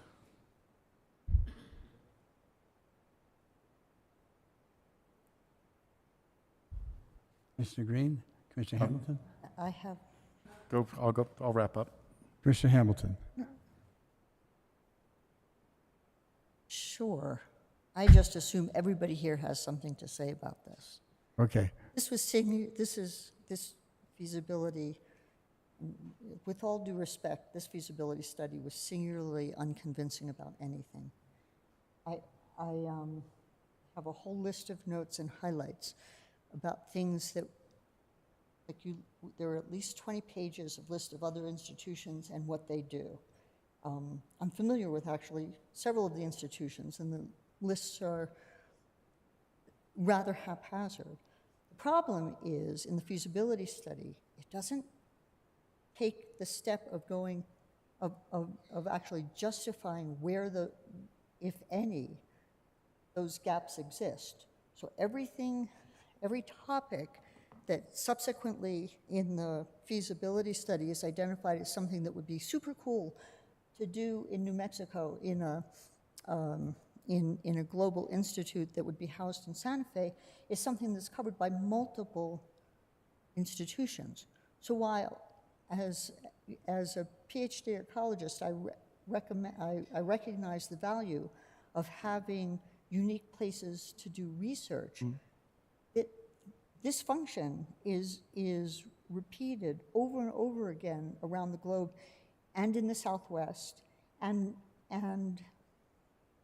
so the justification for investing hundreds of millions of dollars into a new institute is just not there. I mean, that's a serious investment. And so the analysis I felt was inadequate to the purpose of showing, first of all, specific demonstrable interest on the part of existing institutions within the state that already do this kind of research. I think that's the kind of information we would need to show added value above and beyond what's already being done. I believe doing research on sustainability and on the transfer, like what EPA is calling solutions-driven research, where you're actually, and I think the other term they use is translational research, where you're taking knowledge of what could be done for sustainability and putting it into some practical application. But the fact is, many of the institutes you talk about, you talk about how they already do that and that they do a damn good job of it, including in New Mexico. And so it begs the question of what added value a new global institute would provide, which leads me to what I think is kind of an important point, which is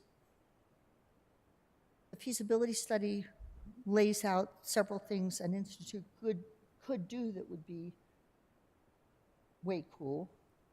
It doesn't actually give a mission statement. And so my feeling is that this doesn't argue what the value of doing this is in general. Specifically, I would say it makes it real clear that there is nothing for the county to contribute to this.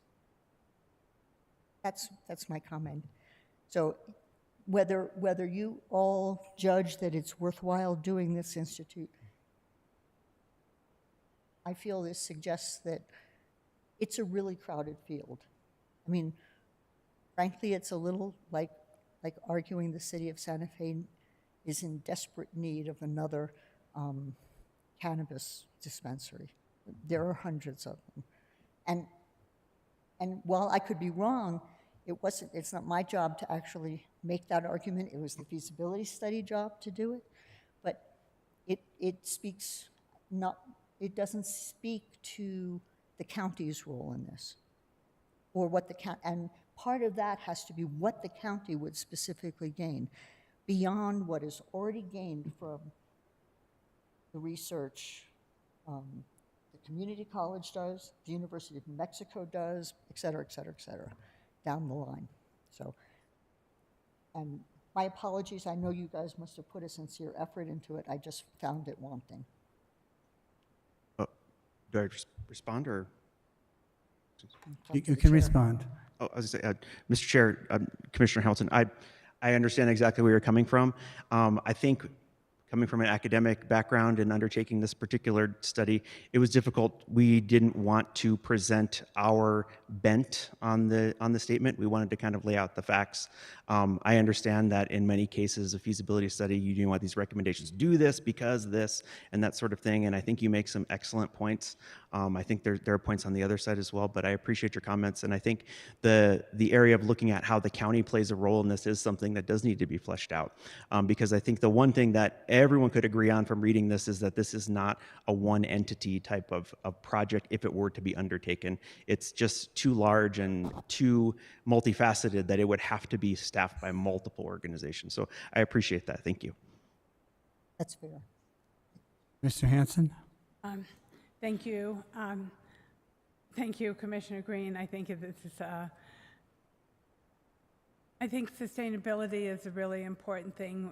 We have created the Coalition of Sustainable Communities here in New Mexico, which, has a kind of narrow focus, but making sure that we get policy done at the state level. And, then we also created the Climate Investment Center, which, is another way to channel money into New Mexico from the feds. But this initiative, as interesting and as grandiose as it may be, does not belong at the county. I don't see it belonging at the county. It's a state initiative. It belongs at a university. I definitely agree with you on that. I think that UNM is the kind of location that could hold something like this because they have, a lot of research, and as you said, they would help with the cost, which I see that as a real possibility because you're creating something that affects the whole. You want a global impact, and so I think that it's a state operation. And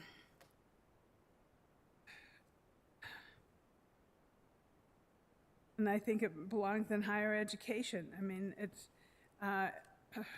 We want the best. We want the best people to be working in this kind of field.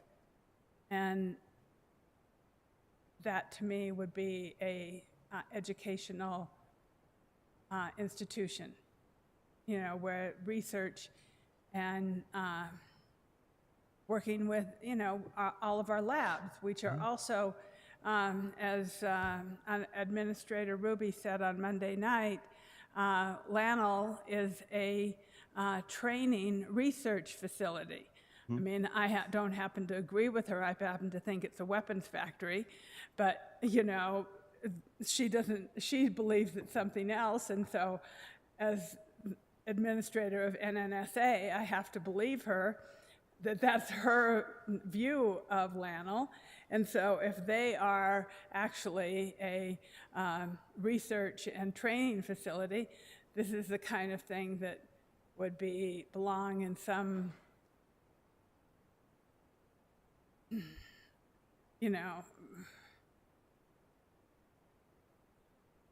interwovenness with them. And so, on that point, then I can see why you would call it a DOE, why you had this idea of the Department of Energy, because, it should be, if we're talking about global and we're talking about the United States, the Department of Energy is one of the places where this should be housed. And, they do have a tremendous amount of climate research already underway. So if there was something, this is a large vision, and I like that. I support a large vision, but I don't support a large vision for Santa Fe County to be the host of this.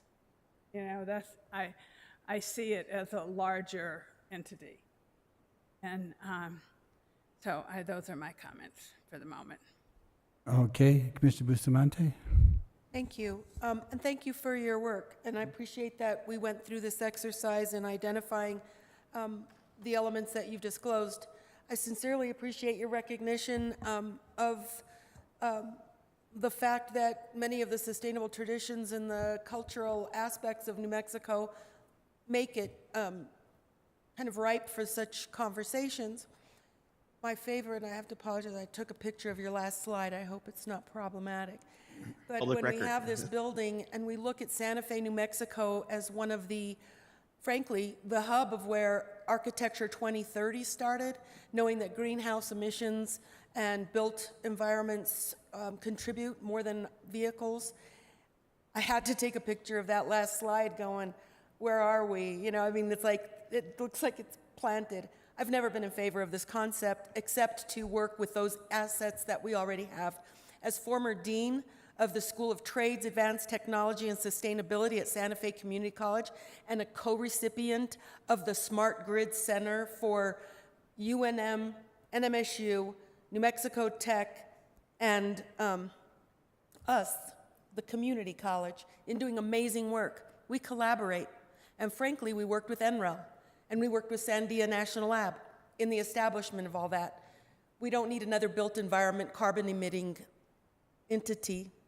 I'm not a fan of trying to bypass natural community structures. When we look at the natural environment and issues of ecology, we can go global. I'm glad that this was more about the community and the cultures that we have and not about the Jetsons. So thank you for that. Thank you. Thank you. Commissioner Green? Thank you, Mr. Chair. Thank you, everybody, for your comments. Thank you, Rob, for the work. Thank you to staff for doing what you could to get this moving. You know, a little bit of this goes to a little too late. We had this money about potentially in hand about 6 months earlier than the deadline or than we could have started. And, you know, there was a little intransigence with the county to get this in play, but we finally got it in play. And, you know, a little bit of that shows. This is definitely half of what we were inspired for. But to go to a lot of the comments here, this was never meant to be a Santa Fe County project per se. The only part that was meant to be a Santa Fe County project was the feasibility study and organizing the group around it of willing partners that would then find the right leader to be there at the table. And so whether that's UNM, whether that's New Mexico Tech, whether it's NREL, whether it's the state of New Mexico, whether it's any of us, it was meant to be, let's get this thing to a point where all of these willing parties would be ready to step up into this. And so we had a meeting about a month ago now with a lot of these willing parties. It was an interesting meeting. We gave a presentation about the vision of this, and everybody was sort of, the beginning of it was, what took you so long? Because I had been talking about this, and Rob had been talking about this with a bunch of these partners for close to 6 or so months to say, you know, this meeting took a while to get organized. And then they said, well, we need to keep moving on this. But time ran out, right? We're now past the money has reverted. And 3/4 of the money has reverted to the state of New Mexico because we ran out of time. And that's a little bit of us, and it's a little bit of DFA. But that was that's where things are right now. But the genesis of this came from, and just to remind everybody, that 6 years ago, or 5 years ago maybe, 2019, 5 years ago, just about, when the Battelle Memorial Institute and the Triad Group took over operations of LANL, they made a pitch to all of us. And they invited every community in the LANL Basin, let's call it, and that included Santa Fe County, the city of Santa Fe, all of the tribes, everybody, Taos County, town of Taos, Espanola, Rio Arriba County, I think Sandoval County. They invited all of us. And they said, here's the deal. We are offering you an opportunity to do a deep economic development investment into your community. And we don't want to tell you what you want to do. We want to hear from you what you want to do. Well, they gave examples of what different communities did. They had made the same pitch to different communities around the country. And so an example was Seattle said, hey, we have Amazon, we have Boeing, we have Microsoft. You know, we just need a K-12 STEM education program. And they made a pitch to Battelle and they said, we want a $5 million K-12 program. Battelle looked at it and said, this is wonderful. Why don't we double it? Here's $10 million for K-12. We'll all benefit because that's where Pacific Northwest National Laboratory is located. In the case of Oak Ridge National Laboratory, which is another Battelle-run facility, they said, same deal, what would you like? And in that case, they said, you know, in our town, we've been looking for a tech incubator for years, and our community just won't build one for us. And so they said, well, make your proposal. And they said, we want one. It's going to cost $4 million. They said, fabulous. Why don't you build 2? So they said the same pitch to us. They said, we don't want an answer today, but we're here to give you the vision, the opportunity for a vision for Santa Fe, Los Alamos area to invest in something that might take 10 to 20 years to bear fruit, but we want to invest now because we're here for the 10 to 20 years to 40 years to invest in this community. Well, the irony was, I was in the room. I was representing Tesuque Pueblo at the time on their economic development board. Santa Fe County was invited. Santa Fe County didn't show up. The city of Santa Fe was invited. The city of Santa Fe didn't show up. And it's like a $10 million potential investment by the labs or by Battelle was literally not acknowledged. And that offer is, in theory, still around. And so the goal of this was to create something that aligned with our ethos of Santa Fe of being a sustainable community, the assets that we have at the labs and our abilities there, to find an economic development engine that would help us all put Santa Fe on a map at a whole nother level. Yes, we have the community college and we can do great projects around New Mexico. It's fabulous. I agree. We're doing great work here. But to be at a globalist level has the opportunity that the lab is already there. The Santa Fe Institute attracts people at a global level. And Santa Fe, if we're going after a Sundance, we are looking at global world-class events in this town. And this would be, the goal of this was to create a global world-class institution that would bring in all of the above, the community college, UNM, New Mexico Tech, maybe the University of California, anybody that wanted to play on the academic field. It would bring in all of the economic development people, whether it's the RDC or the New Mexico Partnership or the Chamber of Commerce. It would bring around the counties, so not only the county, but the city and the state and the jurisdictions around us.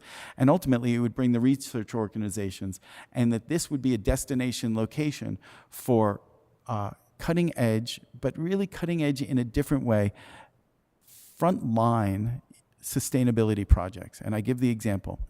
We can all drive electric vehicles, and I'm on my 10th electric vehicle at this point, so I try to lead by example.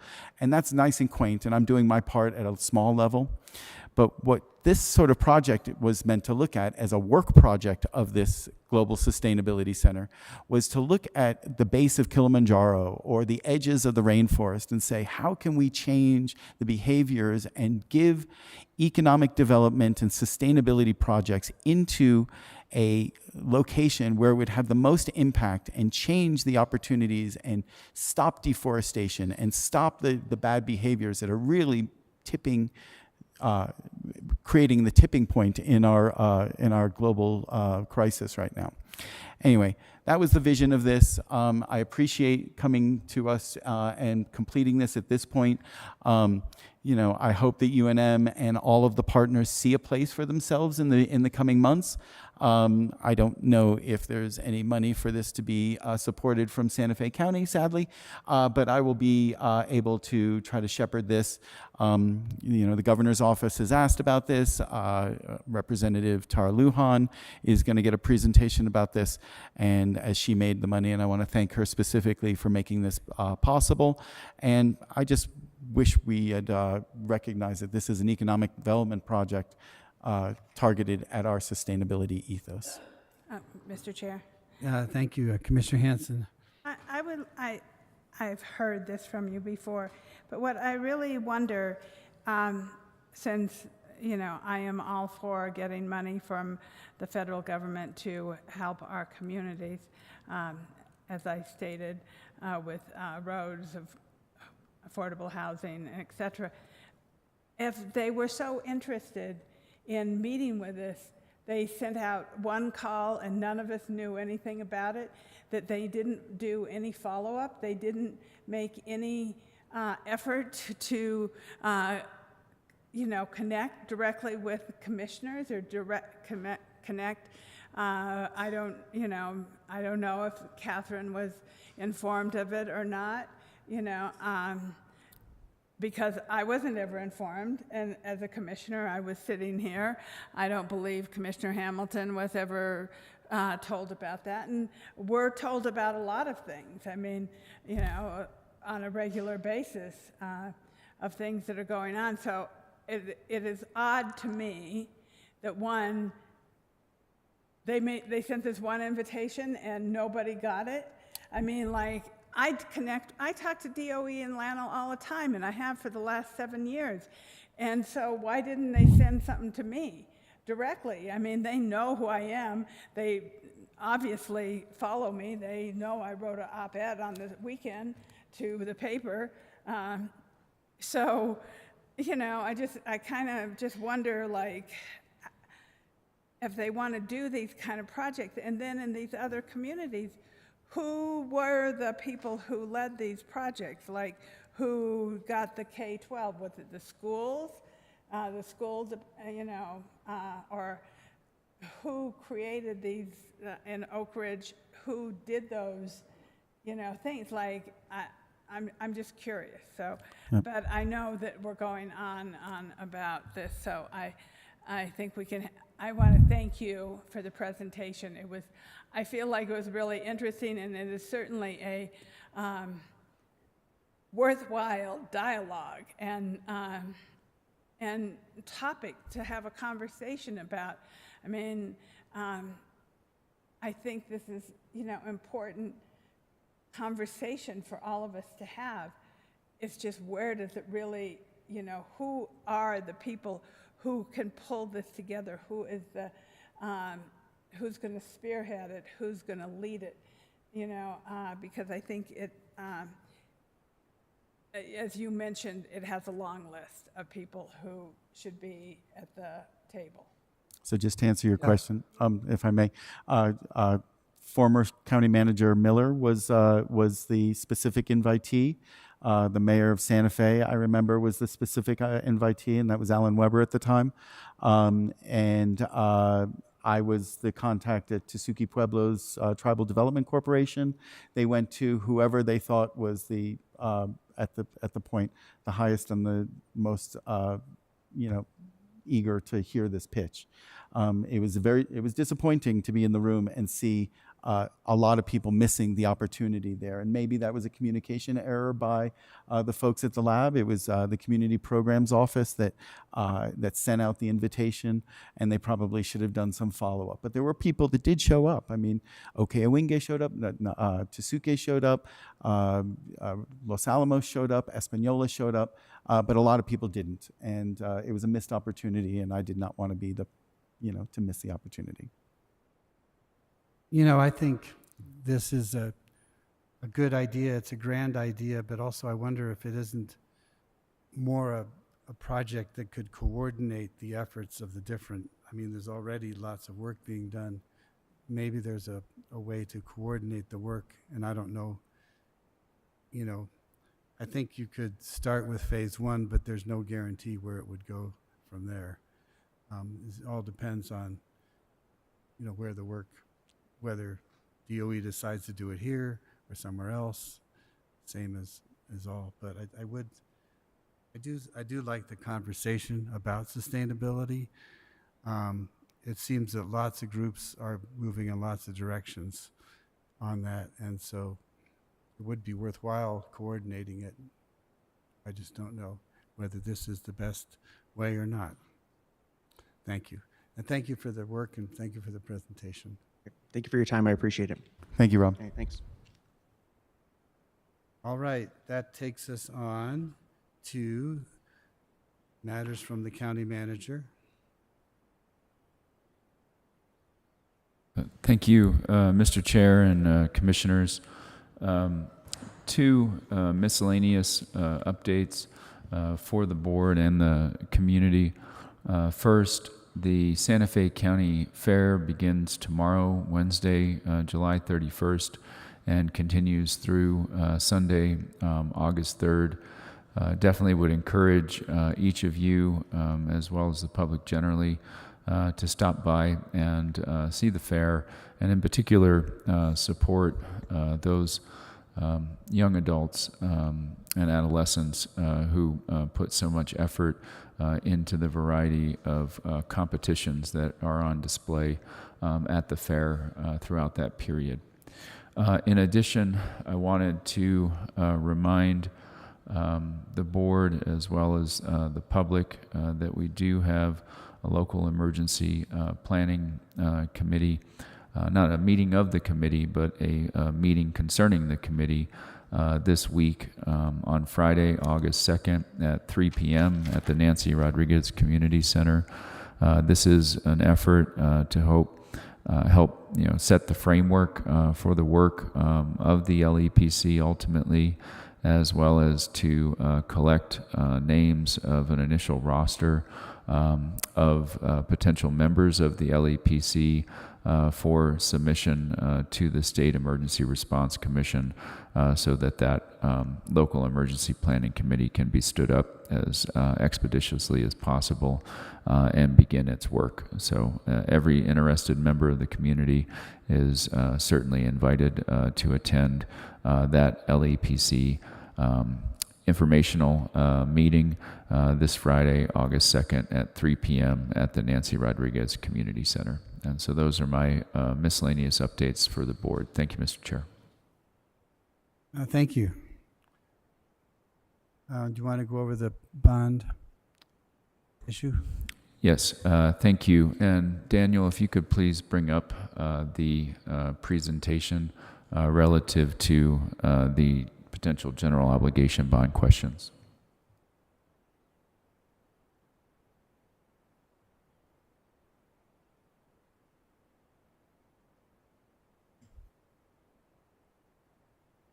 So thank you, Mr. Chair and Commissioners.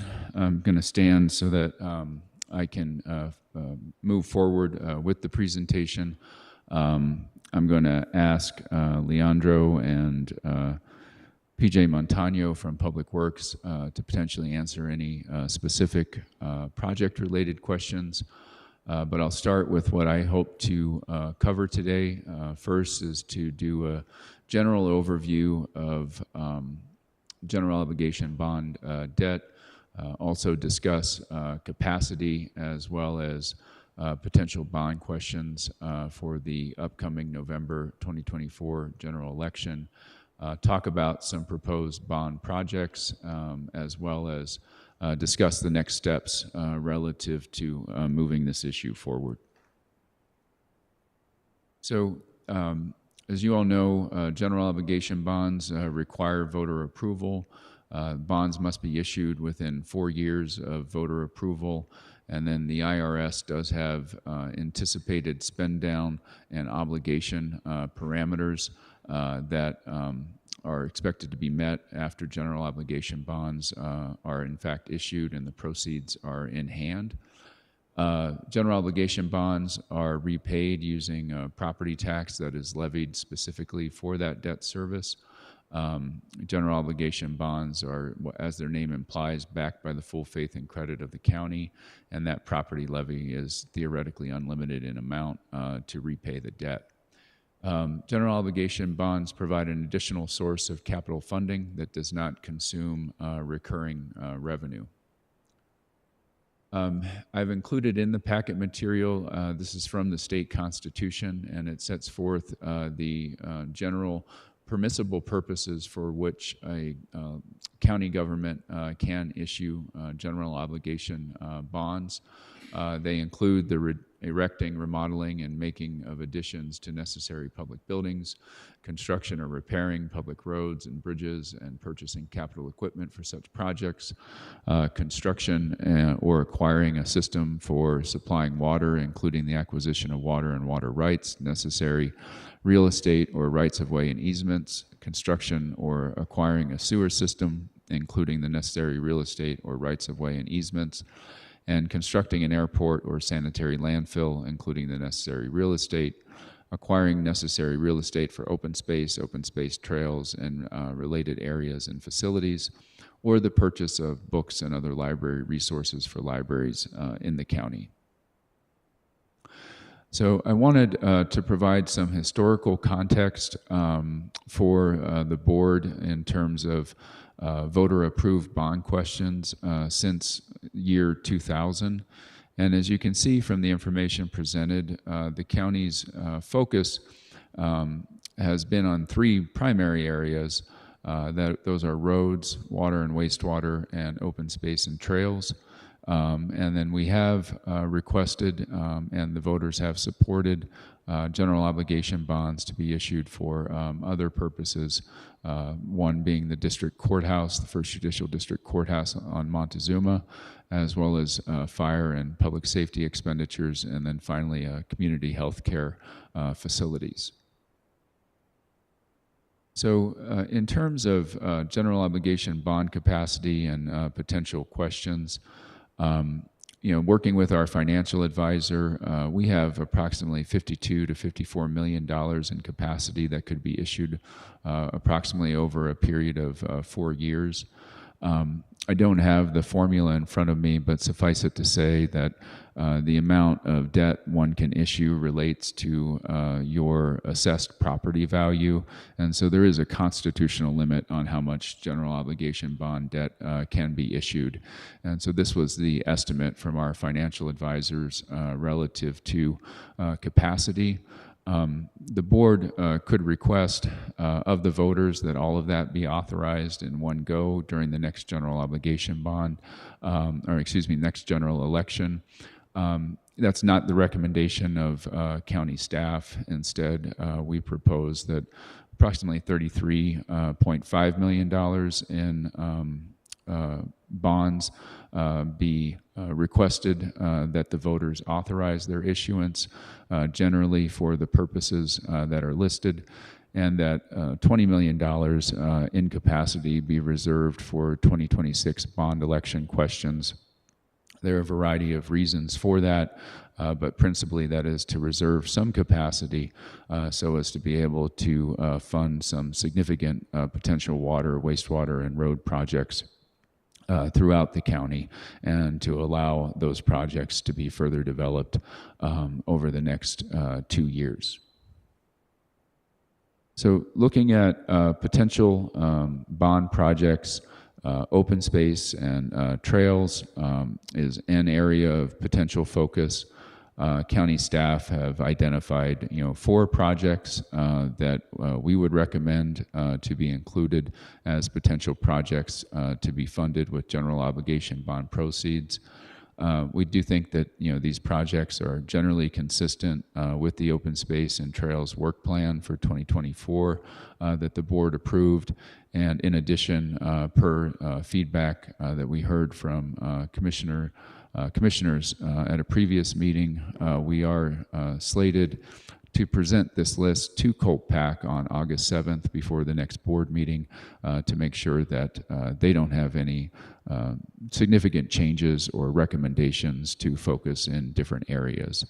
With regard to the Santa Fe River Greenway Trail and the Santa Fe Rail Trail, those are 2 backbone trail systems that not only bolster the county's reputation as an outdoor recreation center, and more particularly mountain biking destination, but those are multimodal trails that were designed to and can support commuters and others trying to use alternative means of transportation. I believe everybody knows that the River Greenway Trail is ultimately anticipated to stretch all the way to the Paseo Real wastewater treatment plant, or in close proximity to that. So that would, again, allow individuals to travel on that trail from Commission District 3 all the way to downtown Santa Fe, and the rail trail goes from downtown Santa Fe through, I believe, might not be it's not every single commission district, but nonetheless does extend all the way to Lamy and provides both multimodal opportunities as well as potential tie-in to the the train that goes from downtown Santa Fe to Lamy as well. Romero Park is very much a regional, park for the county, and this would allow for further expansion of recreational opportunities, again, that we believe serves the general county population, or at least the surrounding regional area. And the Rio and Medio open space is a need to address the flood damage, to restore from the flood damage and prevent future flooding prevention in that segment of the county. With regard to water and wastewater, we're already planning ahead to the potential expansion and augmentation of our water reclamation facility at the state penitentiary grounds. And in addition, we are continuing to work with the Chupadero community, which, as included in the packet material, there was a resolution passed many years ago that certainly contemplated the ultimate, number one, accomplished the expansion of the county's water service area to include the Chupadero area, but contemplated, ongoing support to help get that system to a state that it could, in fact, become part of the county's water utility. And so this would be a means to move that forward. With regard to roads, there were two that were identified, the most significant of which is a low water crossing for County Road 51, and the second of which is to address drainage and surface improvements on County Road 109 North. So again, these are simply proposed projects and proposed amounts for bond questions. Ultimately, so long as they fit within the constitutional parameters, both the size of the bond questions and the potential projects to be funded are the decision of the Board of County Commissioners. In terms of next steps, we would propose receiving any feedback that you have for us today, so that we can work between now and the next meeting of the Board of County Commissioners to refine any potential bond questions or look at other potential projects that you would like to be included in the list of bond projects. And the hope would be to adopt a general obligation bond election resolution using our normal meeting cadence to accomplish that. Ultimately, the hard deadline to deliver the general obligation bond election resolution to the county clerk is August 27th. So we did build into this timeline space for a special meeting if one was desired, if there was more discussion to be had. But that is the deadline to get that to the county clerk so that these questions can appear on the November 5th, 2024 election. I do want to just add one additional piece of information, and that is this. The county has, for a number of years, structured its general obligation bonds such that the debt service is practically flat. So bonds are sold and issued as existing debt is retired. And so looking back to about 2017, the levy imposed to repay general obligation bonds has been, again, pretty much flat. Now, that doesn't mean it's been exactly the same. I think that the levy goes out to 3 digits, so it's 2 point blank, blank, blank. The only number that's changed is the 3rd digit. So again, it's been very flat, and any fluctuations from year to year would have been negligible, I think, to any property tax owner and to the property tax bills. If the bonds are approved, that would be our anticipation, working with our financial advisors, is to continue with that tradition so that, again, the property tax levy remains flat, even if all of the proposed bonds are authorized by the voters. With that, I'd be pleased to answer any questions or receive any feedback. And again, Leandro and PJ are here. If Greg, I appreciate this. I do have a question, and I appreciate during our conversation earlier this week, we talk about getting water to the communities that have had contaminated wells and bringing in water for that, and that this potentially would be something that we would look at. Have we looked at all? One of the things that I am very sensitive to, and I mentioned it, is that most people there have senior water rights. There are people who don't want to, they're not going to, I mean, they may now that it's contaminated, but frankly, it's modern technology that contaminated the wells. And they're taxpayers. Is there any opportunity, instead of looking at ways to take a water line to people who don't necessarily want to get on a system, to actually maybe do some remediation or look into what remediation would actually cost for either for, pump and treat or anything that would, not take away people's water rights, but otherwise rectify the situation? I don't want to get this wrong, but I think it's very important for me to say I very much appreciate walkways and, paths and parks. I think it's important. It's critical for a good, healthy society. But I am standing in a district that has environmental justice issues that I don't get to stop hearing about. So when we, literally today, like this morning, my meeting at 11 o'clock, it's all about EJ.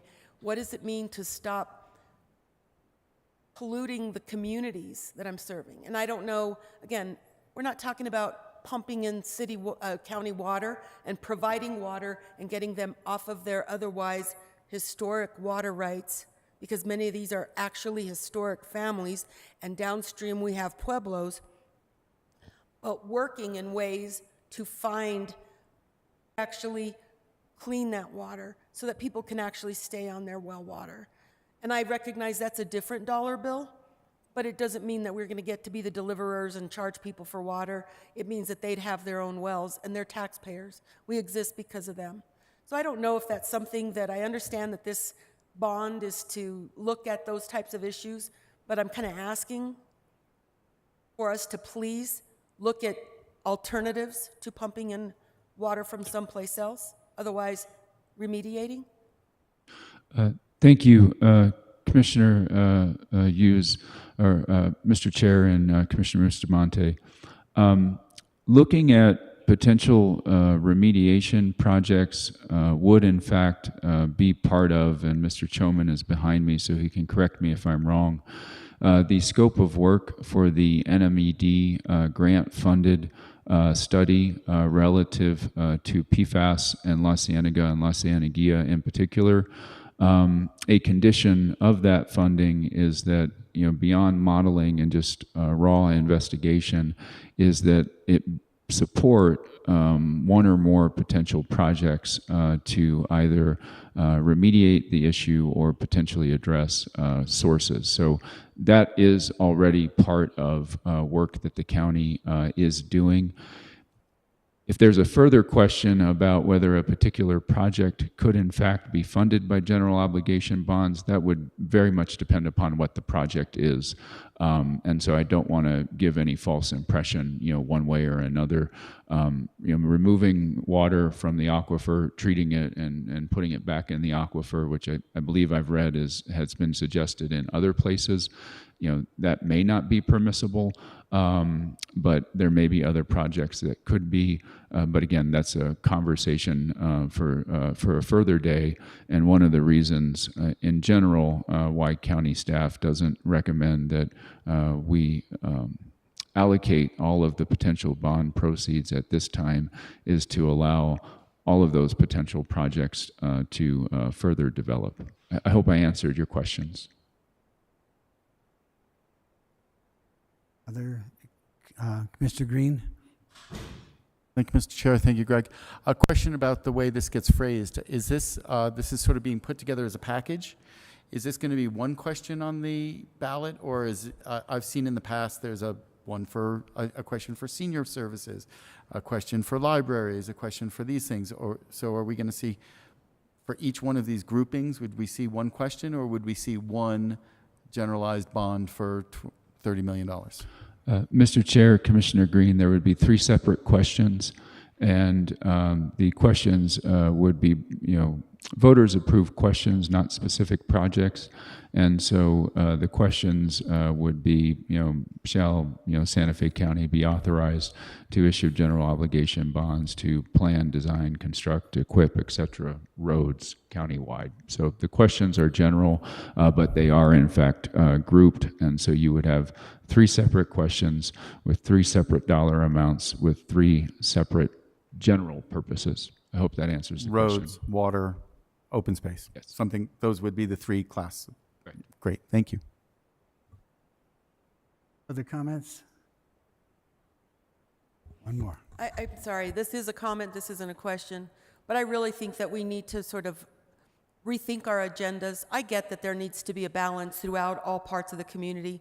I am going to hold that I feel that the southern part of the county has been the butt of whatever has been developed. I think there are projects that get expedited in other parts of the county. This is historic. This doesn't have anything to do with current staff or administration of the county.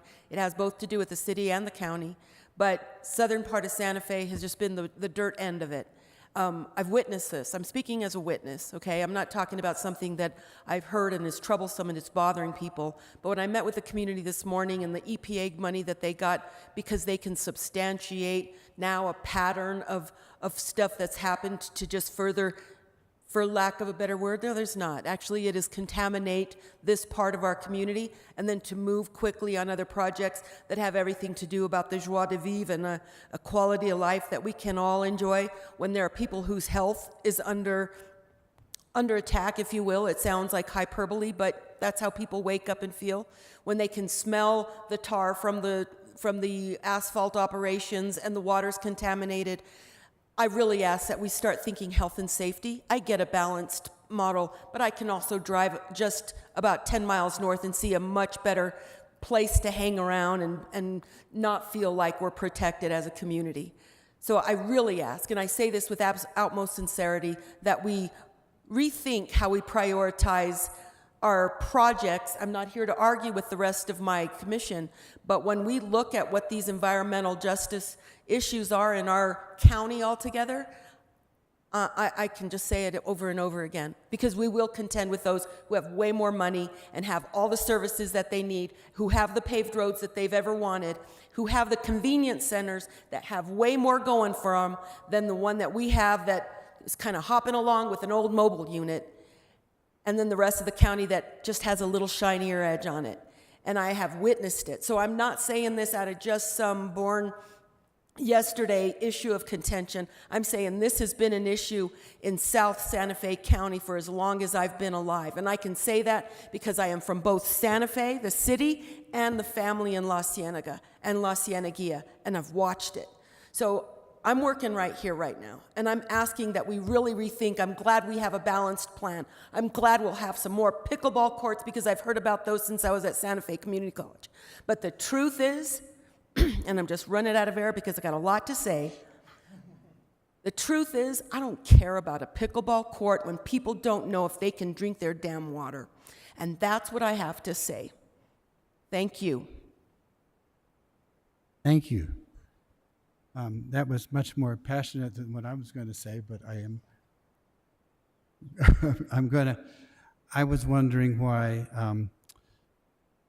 there was so little money put toward roads compared to the other things, because most of the complaints I hear are about the condition of our roads, and I just keep thinking that we ought to sort of have an overall plan to just gradually improve the roads. People who live on dirt roads, whether they're private or public, they're often hard to drive on.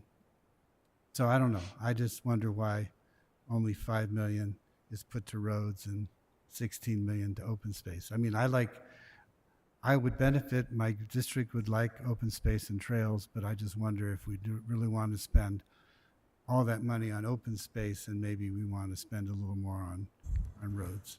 Mr. Chair, may I ask a question related to that? Go ahead. Since, thank you. So since we get probably a lot of our funding sources are bonds, legislature, and other funding that is internal, have we looked at, if half of these projects here, we think that we could get money from the legislature for, whether it's a road or whether it's open space, right? I mean, open space might be the perfect thing to go to Senator Stefanik's or to, Representative McQueen and say, look, do you think you could get us whole on this thing in 3 to 4 years? Then that's a better use of that opportunity because it's something that they would see the result of. And I sort of agree. And maybe it's these sort of underserved communities that Commissioner Bustamante is talking about that need a little bit of juice from us to help with projects in those ways because they are maybe sparsely populated or they're at the edges of communities and are slightly underrepresented. I know that in my district up in the north, I get complaints, why do you forget about the north? And it's like, look, I'm up there trying to do all sorts of things up there. So anyway, I think we should go look at all funding sources and try to address it with our legislators and say, look, these are the projects on our thing. Do you think that this is something we should put a bond to, or will you do it from your legislative opportunity? I think there's a conversation to be had there. Well, I'm just wondering why, and maybe there was a logical reason to why there's less spent on roads in the bonds and more on open spaces. It's just that open space is more popular. I want to get an answer, and then I'll go to other. Thank you, Mr. Chair and commissioners.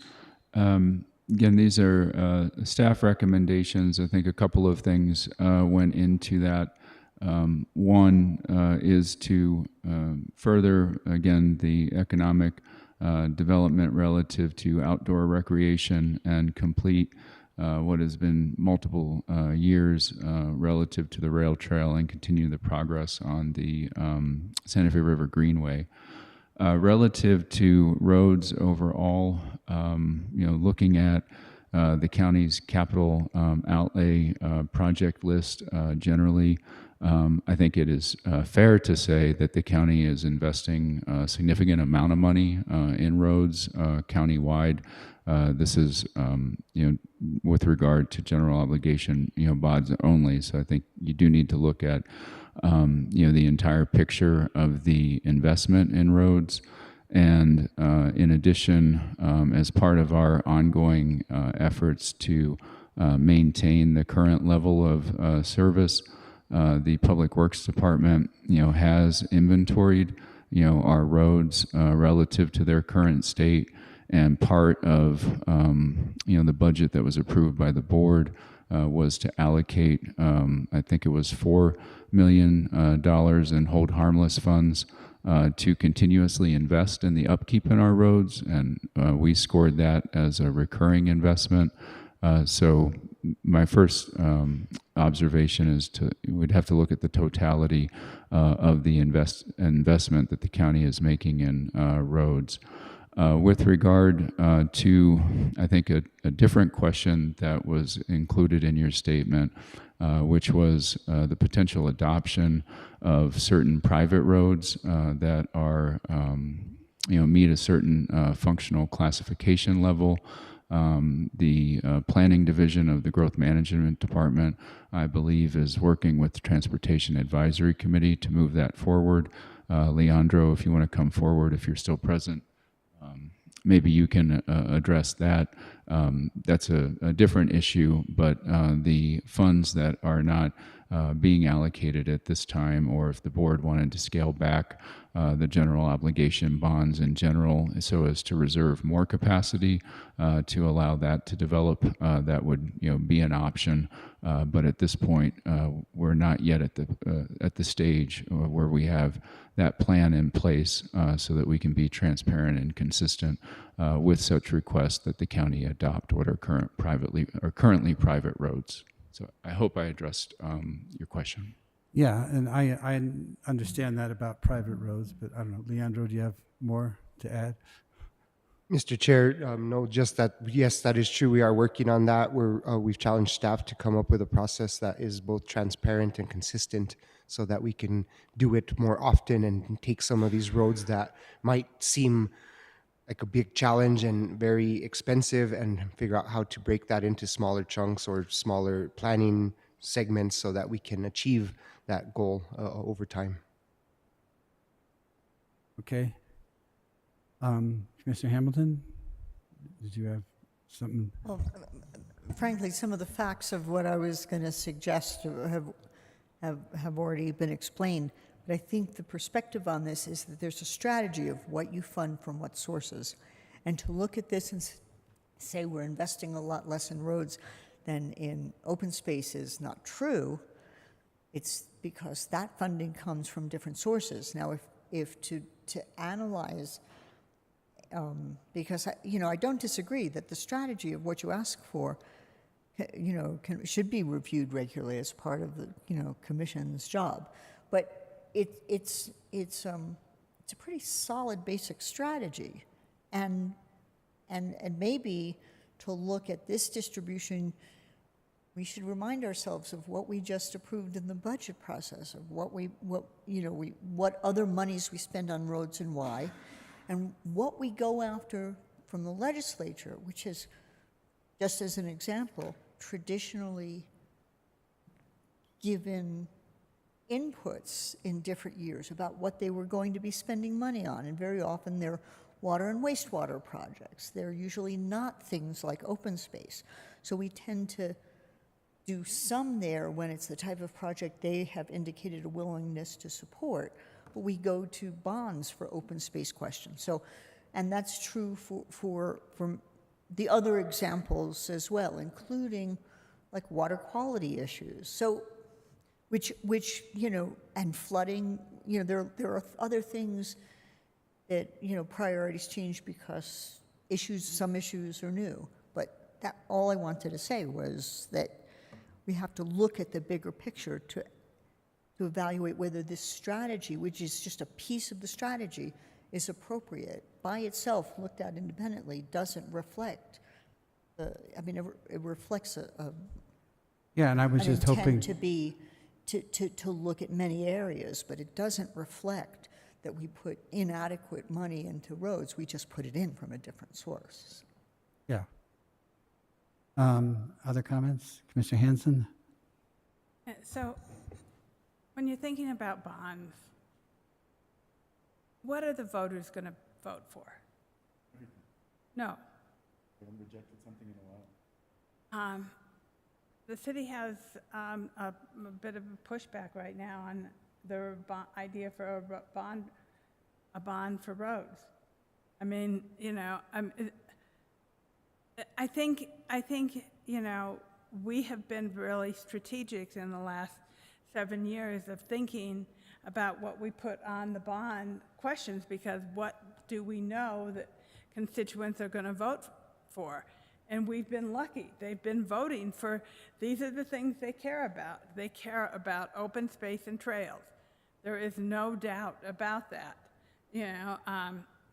They vote for that every single time. Wastewater, we've been relatively successful with. Also, because I think people recognize that those are important. I support what Commissioner Hamilton said, that there are many other funds for roads. And I will be interested to see how voters respond to a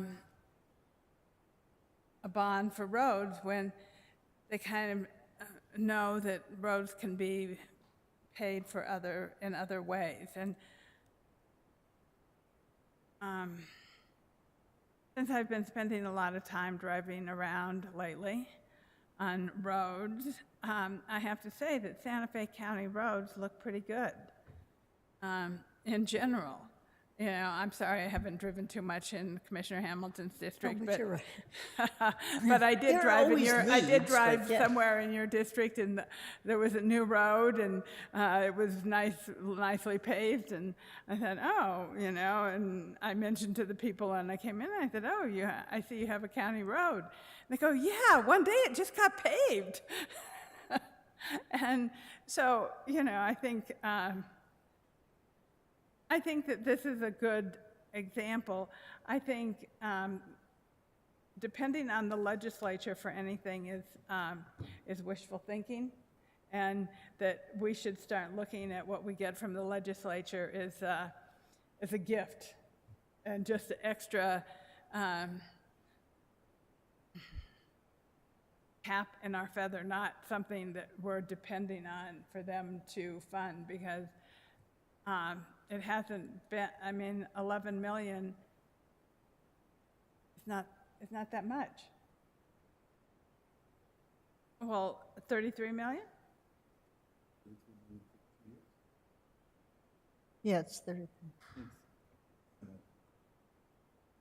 Anyhow. Anyhow, I'm fine. Okay. I just have one other comment, and it's just, you may already be aware of this, but Santa Fe Rail Segment 7, according to PJ, it was going to cost twice that much to complete, and I just wondered if you, oh, PJ's here. Yes. Is it really going to cost $14 million? So the request today, Chair Hughes, is this is for segment 7A, and this is just to get under 285, the underpass, and then we would continue from there into Lamy on 7B. Oh, So okay. yes, it could possibly cost twice as much. Yeah, I just wanted to make sure you understood that this didn't get us the whole way into Lamy. Thank you for that, Mr. Chair, and we'll make sure to modify things to reflect that potential. Thank you. Okay, any other comments? With that, then we can move on to matters from county commissioners. And maybe Commissioner Hamilton, we want to start with you. I don't remember who I started with last time. I don't either. I don't either. So start with you. Okay, well, I don't have too much. We're organizing the next Coffee with the Commish for the middle of August, so we'll be sending out the exact date. I suspect it will be, well, I don't have a calendar in front of me. It'll be Wednesday evening, the middle of August. And we've been working on follow-through for this, our thematic address of fire issues, emergency management issues, and community organization to address some of that. So that we're the next Coffee with the Commish will be emphasizing the community organization and support for that, grants for that sort of thing. So look to your emails in the near future to get the date and time. Okay, Commissioner Bustamante. Oh, and I want to remind people that I determined we would be over by 6. I was wrong, but I did not have us ordered dinner. So you may want to be quick if you're hungry. I'll do my very best. A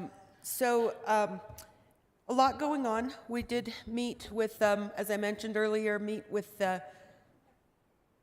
people from Yucca and Earth Care community members who are concerned about everything in our community that has to do with pollution and contamination.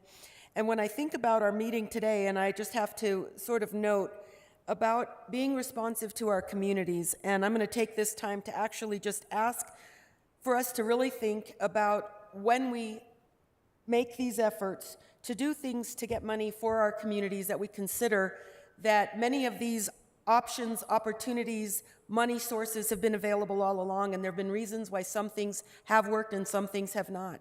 For example, with regard to the presentation we saw with the Sustainability Center, 1994, they had the same exact call. Everyone went. And what we did is we went to each community and asked what they wanted. And the projects that communities want get implemented, and they did support that. But we have to recognize also, and it's been called greenwashing, that community, that entity that runs a national lab, which is essentially a pit manufacturing rehabilitation entity, no disparage, we're doing nuclear deterrence, but that's what they're doing, and they know they have an impact on the communities around them. So they come and they ask. This isn't new.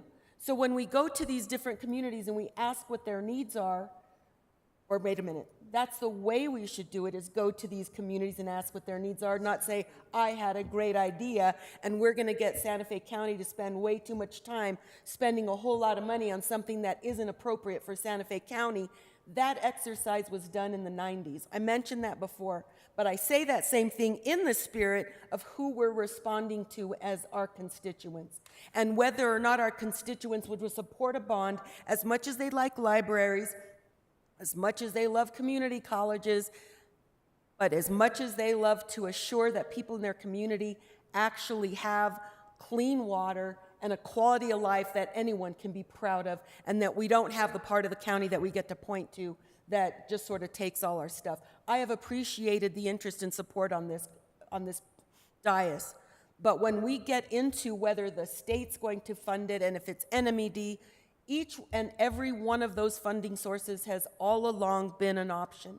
And when we look to the leadership in our staffing, I ask sincerely of our managers to really think about how we can get these services rendered in the interest of our community members who want both a post office and their senior center, their old building that seems like it could be reused for something else. Seniors want theirs too. We're forgetting all about the people we're serving, and it has me so frustrated. I am, once again, really super frustrated, and that's where I'm going to ask that we really think about those individuals we're working for, who put us in our positions, and to consider, as we can, each and every one of our districts, how we work together and how we try to continue to create a county that's beneficial for everyone. So that's what I waited, instead of belaboring the poor gentleman from UNM, having to listen to everything that we were going to continue to go on about, and the stuff that has been absolutely top of mind, not even just since our last meeting, but since every meeting since. So, since I started, frankly. So thank you. Thank you, Commissioner Hanson. Thank you. So I realized that our last meeting, since then, Commissioner Bustamante, Commissioner Green, and myself, we went to NACO, and it's like, seems like eons ago, but I have to say that I felt really loved by NACO, and I felt really appreciated. As my last time there, I was given a gavel by the women of NACO for my service and for my professionalism in updating that. The Republicans that I have worked with at NACO actually all told me they would miss me. Which is like, they know that I argue with them constantly, so over the last 7 years, so that was really interesting, and I think we all had a great time.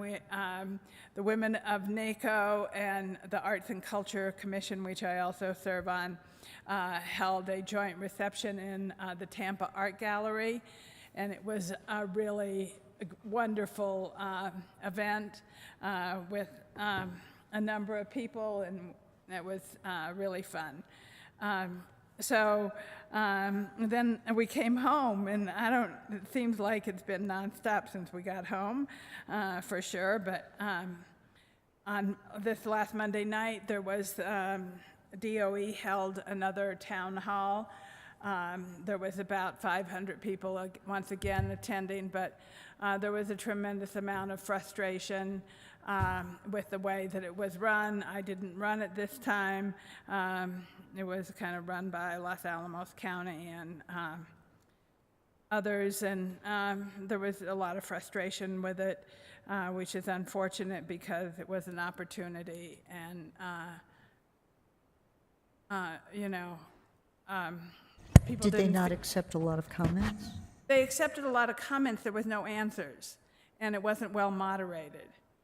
The moderators didn't really know what their job was, and so it was unfortunate in that way. But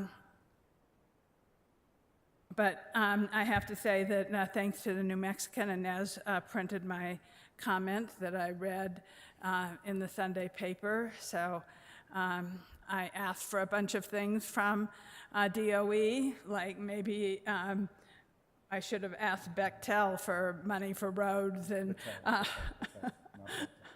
or whatever the name of it is, roads and affordable housing. You know, like they're impacting our housing, and I think they should contribute. And they didn't really take. Administrator Ruby said, "Well, we don't build housing."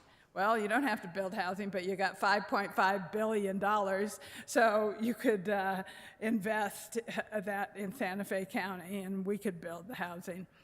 But beyond that, then the other thing I wanted to cover was there was a recognition party for Senator Nancy Rodriguez by the Federation of Democratic Women, and I attended that, and Senator Stefanik and I came up with the idea of writing a proclamation and a recognition for Senator Rodriguez, and so I'm going to be working on that. And you know, her 28 career at the county and the state, she's done a tremendous amount for her constituents. And then on last Saturday, we had coffee and tea with Manager Schaefer, and it was very successful, and everyone loved it. And I also invited the new commissioner-elect,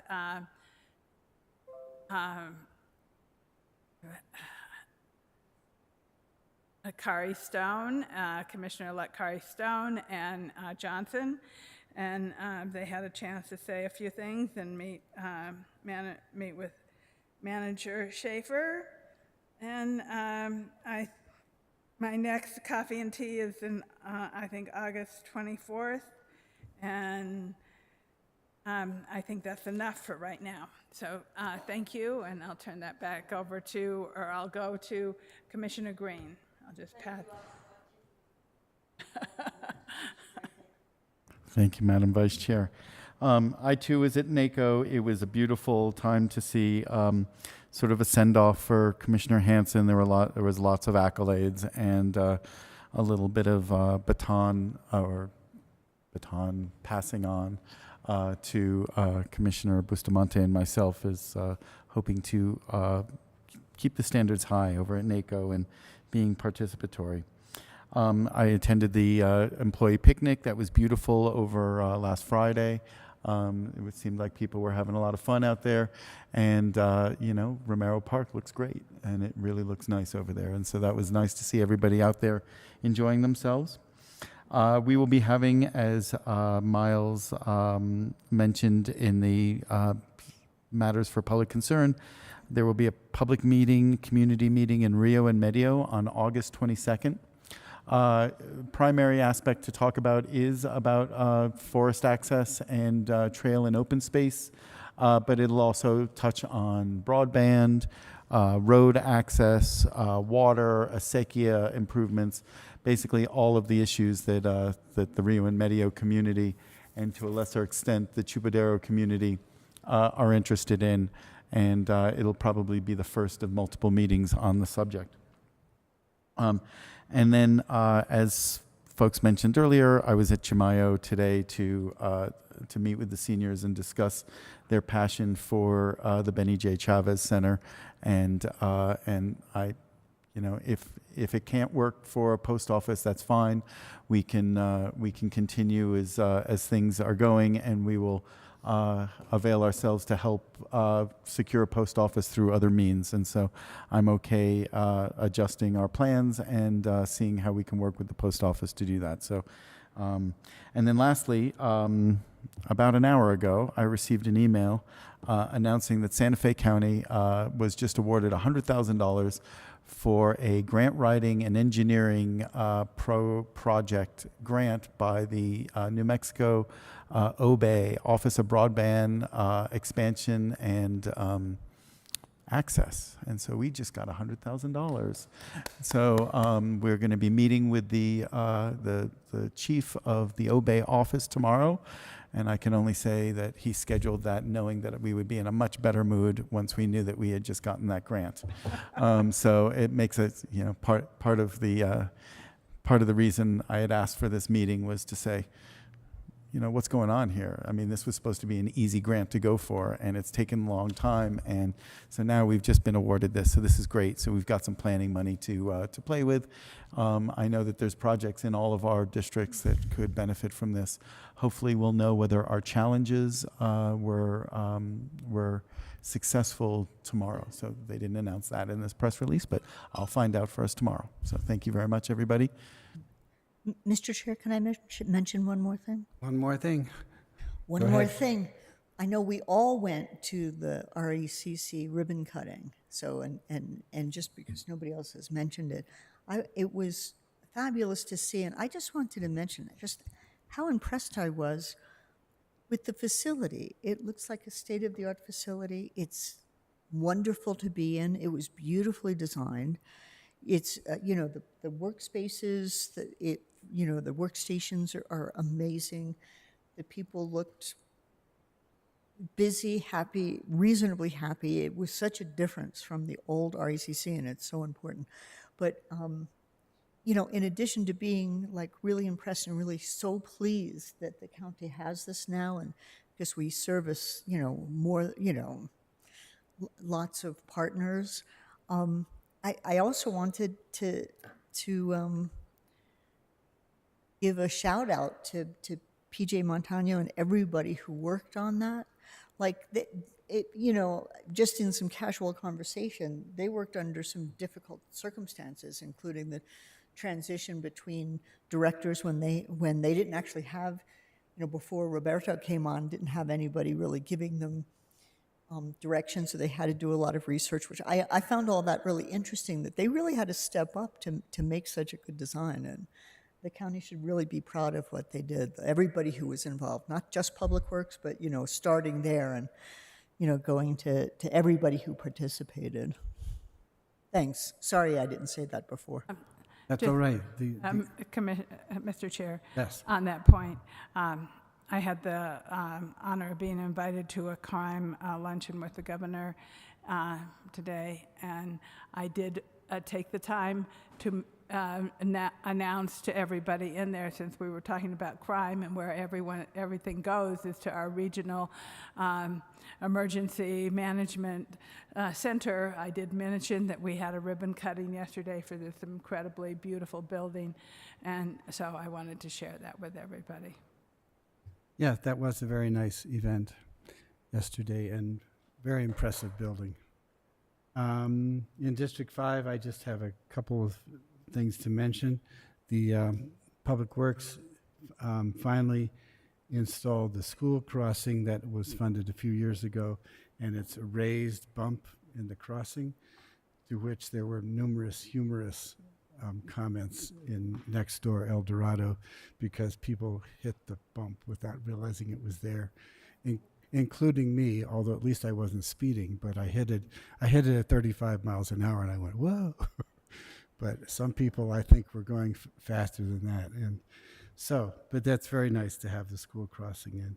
Also, in our meeting on August 2nd, I was just thinking about this, but and maybe Brad has already considered this, but the more open we can make the planning of the hazardous materials and the other, the point is to make people really aware of it, and to make people aware of it is to get them to review it and comment and think that their comments are going to be taken seriously. So I hope that goes well. I know we can't have 100 voting members, but if we can have a lot of public input that seems meaningful to people, I think they will appreciate that. And that is it for me. Right.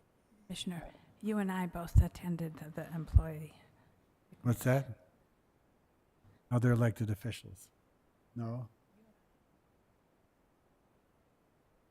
Oh, yes, we did attend the picnic. That was very, very nice. I didn't get a chance to throw balls at Commissioner Schaefer, because I was eating lunch, but I saw him get wet.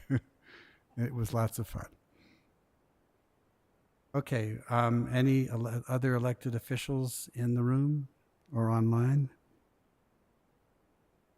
All right, so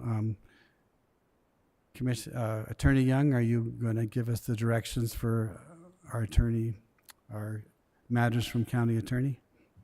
Yes, thank you, Mr. Chair. Commissioners, I would ask that we go into executive session to discuss limited personnel matters as allowed by Section 10-15-1H2 NMSA 1978.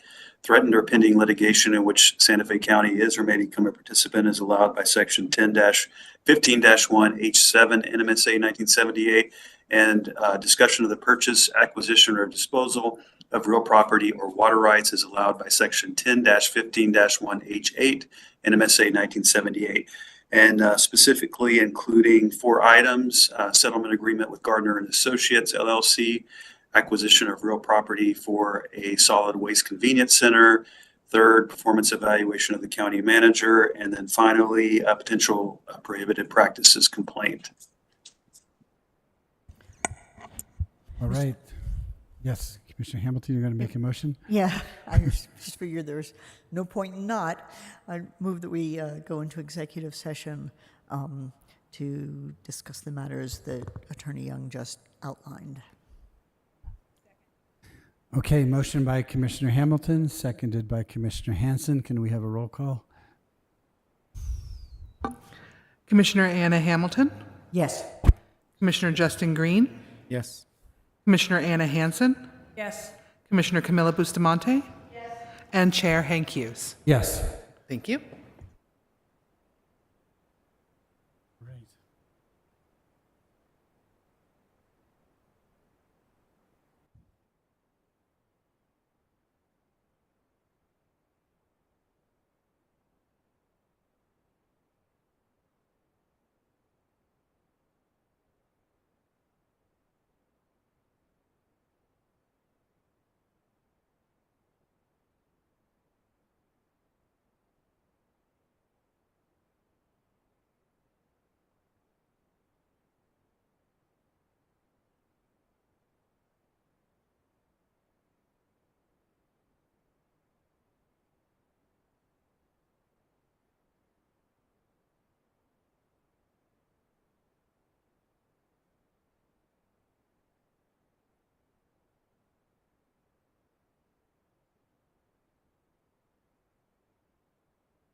All right.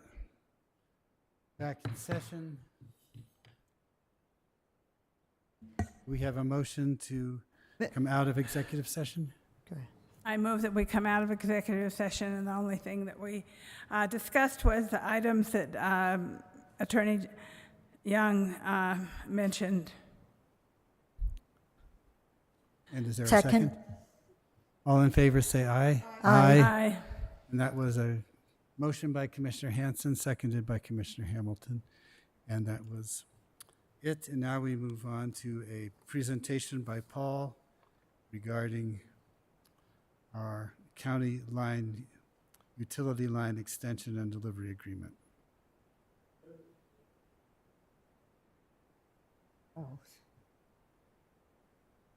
It's up on the, yeah. Thank you. Thank you. It's late. I'll be brief. I believe I was not privy to the executive session, but Mr. Utton, our outside legal counsel for water for many years, presented to you the information.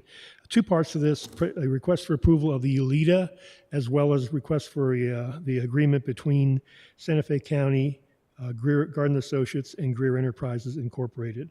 28.9, I believe, acre feet per year for this development. This project, as you know, has been going on since like 1994. And again, just alluding to what I believe Mr. Utton had presented to you all, lots of changes between... I'm sorry, Paul, can you either put the microphone down or... Sure. So, my apologies. Thank you. No Yeah, problem. yeah. Sorry about that. So lots of changes have occurred since 1994. Obviously, we're in the ULITA phase now, and that's what this agreement is for, to give this developer approval for those water rights to be acquired. And through some machinations of agreements with the OSE, as well as settlement with the county and things like that, they came up with this number of 28.9 acre feet per year. And I stand for any questions. Mr. Chair.